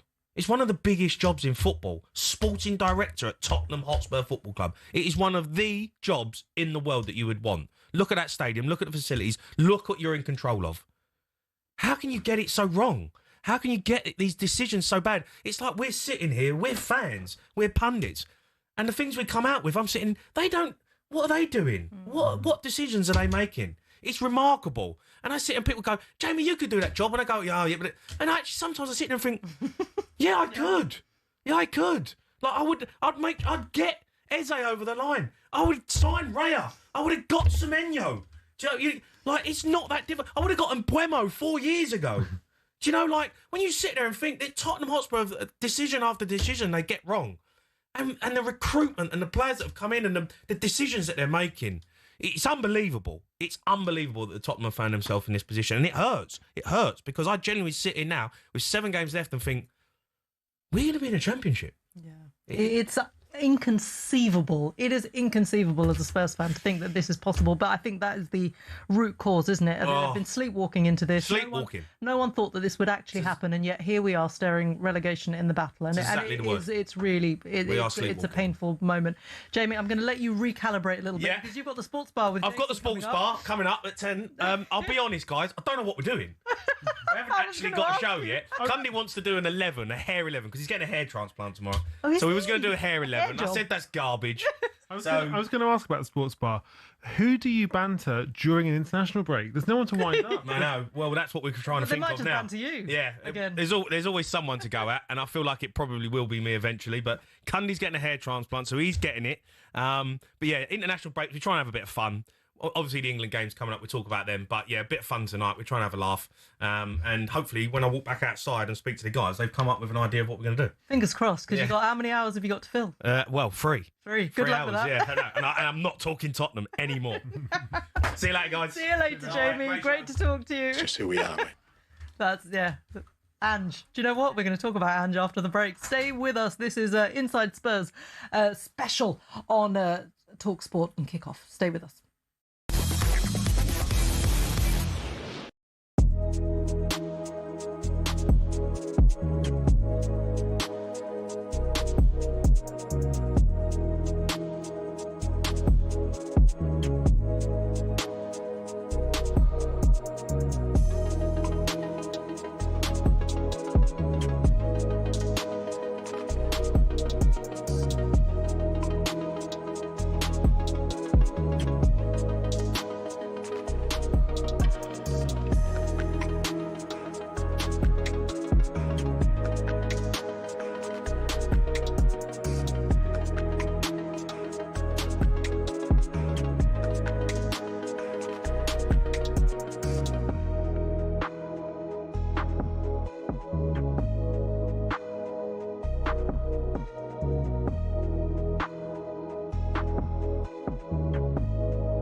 Listen, it's hard to put in this in order, so don't judge me on the order. No, I don't want any order off you. I so just want your top 10. Thierry Henry, Alan Shearer, Rooney, Salah, Gerrard, Patrick Vieira, Kevin De Bruyne, Aguero, Lampard, and one player to finish it off. Yes, didn't win anything at this club, but when he was at his best that season for Spurs, Gareth Bale. He was unbelievable. Yeah. Right, now Go on, dig me out then. Well, no, the obvious thing to do, two names that spring to mind, would hit you with them. But unlike most people, I'm going to commend you and say yes, with the vast majority of them. I mean, it's impossible to put... Do you know something? What I would say to you is this. I don't think anybody would have any arguments probably with 7 of your 10. Yeah. You might have one or two that your own favourites, like you say, you enjoy watching, and they're special to you. Henry, Shearer, absolutely different level. Yes. Different level. Absolutely different Agreed. level. And you've obviously, after that, you've got Rooney, Salah, Gerrard, for me as well, would come into the equation. Lampard's absolutely in the equation. The two...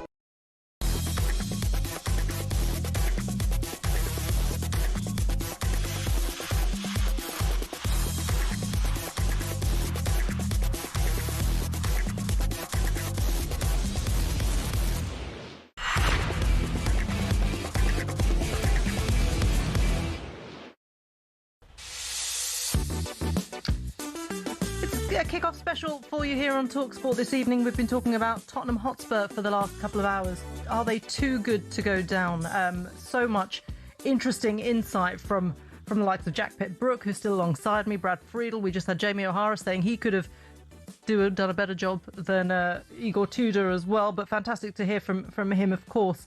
Stefan Borson talking about the finances as well at Tottenham Hotspur. We're going to continue our chat on Spurs in a moment, but first there's been a goal at Old Trafford. Natalie Pike.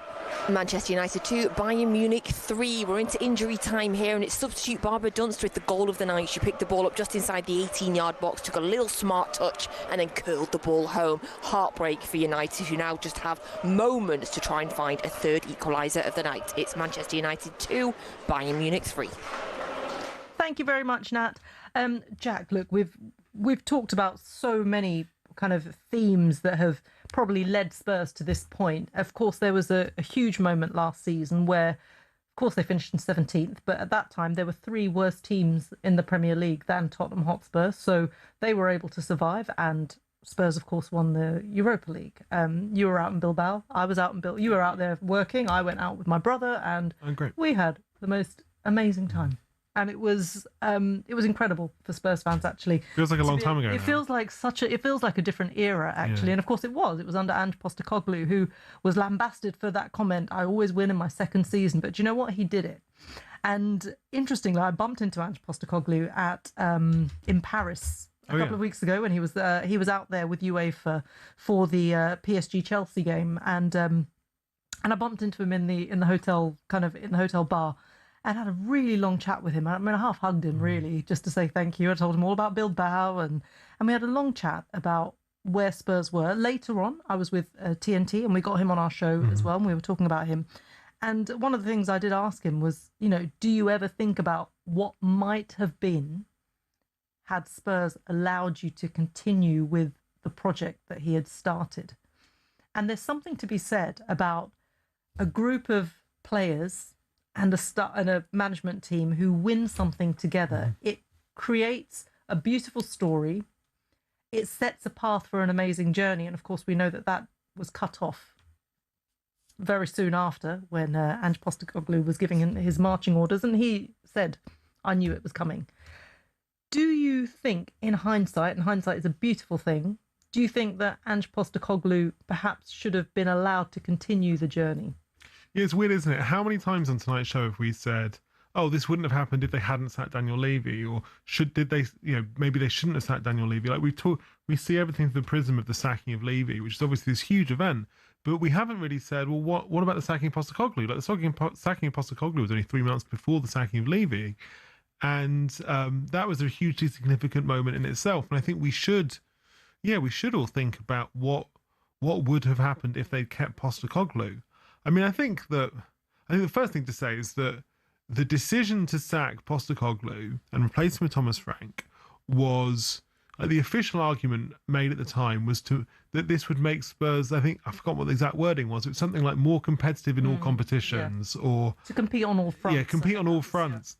And that's just been that has just turned out to be total nonsense, right? In the sense that like Spurs have not competed on all fronts at all this season. Like they did okay in Europe, and they've been much worse than they've been much worse than the Premier League. Out of the FA Cup. Yeah, Cup, so in that sense, it's kind of failed on its own terms. The decision to sack Postecoglou has failed on its own terms, and I think that the kind of underpinning logic when they did it was, we'll make Spurs, we'll make Spurs like hard to beat, which they haven't been. We'll make them better at the back, which they haven't been. We'll make them, more tactically flexible, which they haven't really been either. So in that sense, it's been a disaster. I think. And so even at the time, I think a lot of people there were a lot of people, I think Spurs was quite divided on this at the time. I think there was obviously a huge amount of like public support for Postecoglou. But I think now you'd really struggle to defend the decision to do it. Look, I don't think Postecoglou was perfect. I think he had flaws and weaknesses like every manager. But I think that it's impossible to argue that they, in hindsight, it was the right thing to do, I think. Or that they would not have been better. And I think, frankly, a lot of people think, actually, I would have liked to have seen that. I would have liked to have seen them have another go. And the one other thing that Postecoglou had, which I think is, and I think, we've talked about, I think we've been quite nice to Daniel Levy over the course of this show, but I think we've got to be really critical on this point. It was such a mistake to think that the football that Ange Postecoglou played, which was such a kind of, so at one with the sort of historic traditions and expectations of the fan base and the football club, to take that away and then to go for a completely different style of football played, orchestrated by a completely different manager, that was just a really bad football decision, I think. And I think that given how bad the football's been this season, and given how bad the results have been this season, I would have loved to have seen Postecoglou get a third go at it. But with proper backing, the backing he didn't get in the summer of 2024. Established players, experienced players. Postecoglou went on a different podcast recently and listed the players that he wanted. And they're top players, So I think he said Semenyo, Gahey, Neto, Eze, the really, really good players who I think could have made a big difference. And I would have loved to have seen him backed with players who could come in and make a difference. Not, as much as I really admire them as players, but not Bergvall, Oliver Gray, but like 25-year-olds on big salaries who can come in and make a difference to the team, because he didn't get that. And he's not the first man, not the first or the last Tottenham manager not to get backed with the players that he needed to actually execute his vision. But yeah, that remains the kind of fascinating path not taken, really, because I think third season of Ange could have been fascinating. Yeah, would have created a lot of headlines for sure. It's interesting because when I was speaking to him, I did actually say that you were the only person who came in and said, we're going to win a trophy. And this is, apart from Mourinho and Conte, who also weren't backed and given the tools to do what they wanted to do, Ange had this vision of actually changing the mentality at Tottenham, where it's not just, well, we're safe, we can just go for Europe, we can go for top four, we don't need to challenge for the league title, we don't need to challenge for this. He said, no, I want this team to actually win trophies. And he created that mentality amongst the players. They fought at the end, and it's ironic, isn't it, because we were saying just off air that actually, given the situation that Spurs are in, maybe Ange Postecoglou would be the perfect person to come in and try and get them out of this mess. Yeah, and he just really, on a fundamental level, he understood what it took to manage a big club. You have to carry yourself a certain way, you have to talk a certain way, you have to be the figurehead in public, you have to, the way you protect your players, the way you say things to kind of take attention away from the players. Like he was so good at that. And then they got in Thomas Frank, and for all Thomas Frank's many strengths, I don't think he ever understood that. I don't think he understood what you say if you manage a big club, how you carry yourself at a really big club. And I think Spurs have missed that so much this season. They missed it more than they ever realised. And that again just shows you the lack of strategic vision. It again shows you the mistake Daniel Levy made last summer. Because you can't replace that sort of that energy that Ange Postecoglou had. And I think they've missed it. They really have missed it. Never know what you've got until it's gone, do you? It's been absolutely fascinating today. But before we go, we want to have a really quick word for our dear friend, colleague, and huge Spurs fan, of course, Danny Kelly. He revealed last week, didn't he, that he has throat cancer. He started his chemotherapy as well. We want to wish him all the best. And Jack, of course, you host a podcast alongside Danny, and I'm sure you'd want to wish him all the best too. Yes, I do the View from the Lane Spurs podcast with Danny, which I've done with Danny for about 5 years now. And we've been absolutely, I'm sure, just the same as talkSPORT have, I'm sure we've been completely overwhelmed by positive love and messages for Danny ever since Danny told us about his illness and his treatment. And I think I can speak for everybody in the View from the Lane community, as well as, to be honest, the talkSPORT community and the Tottenham community, when I say that everybody is cheering Danny on. I really hope he hears this, because he's obviously having a difficult time at the moment. But the way I put it to Danny is, just imagine the trophy parade in Tottenham after they won the Europa League in May. But just imagine that instead of the bus with the trophy, it's Danny, and the people out there are Danny's fans. His fans on the radio, his fans on podcasts, his fans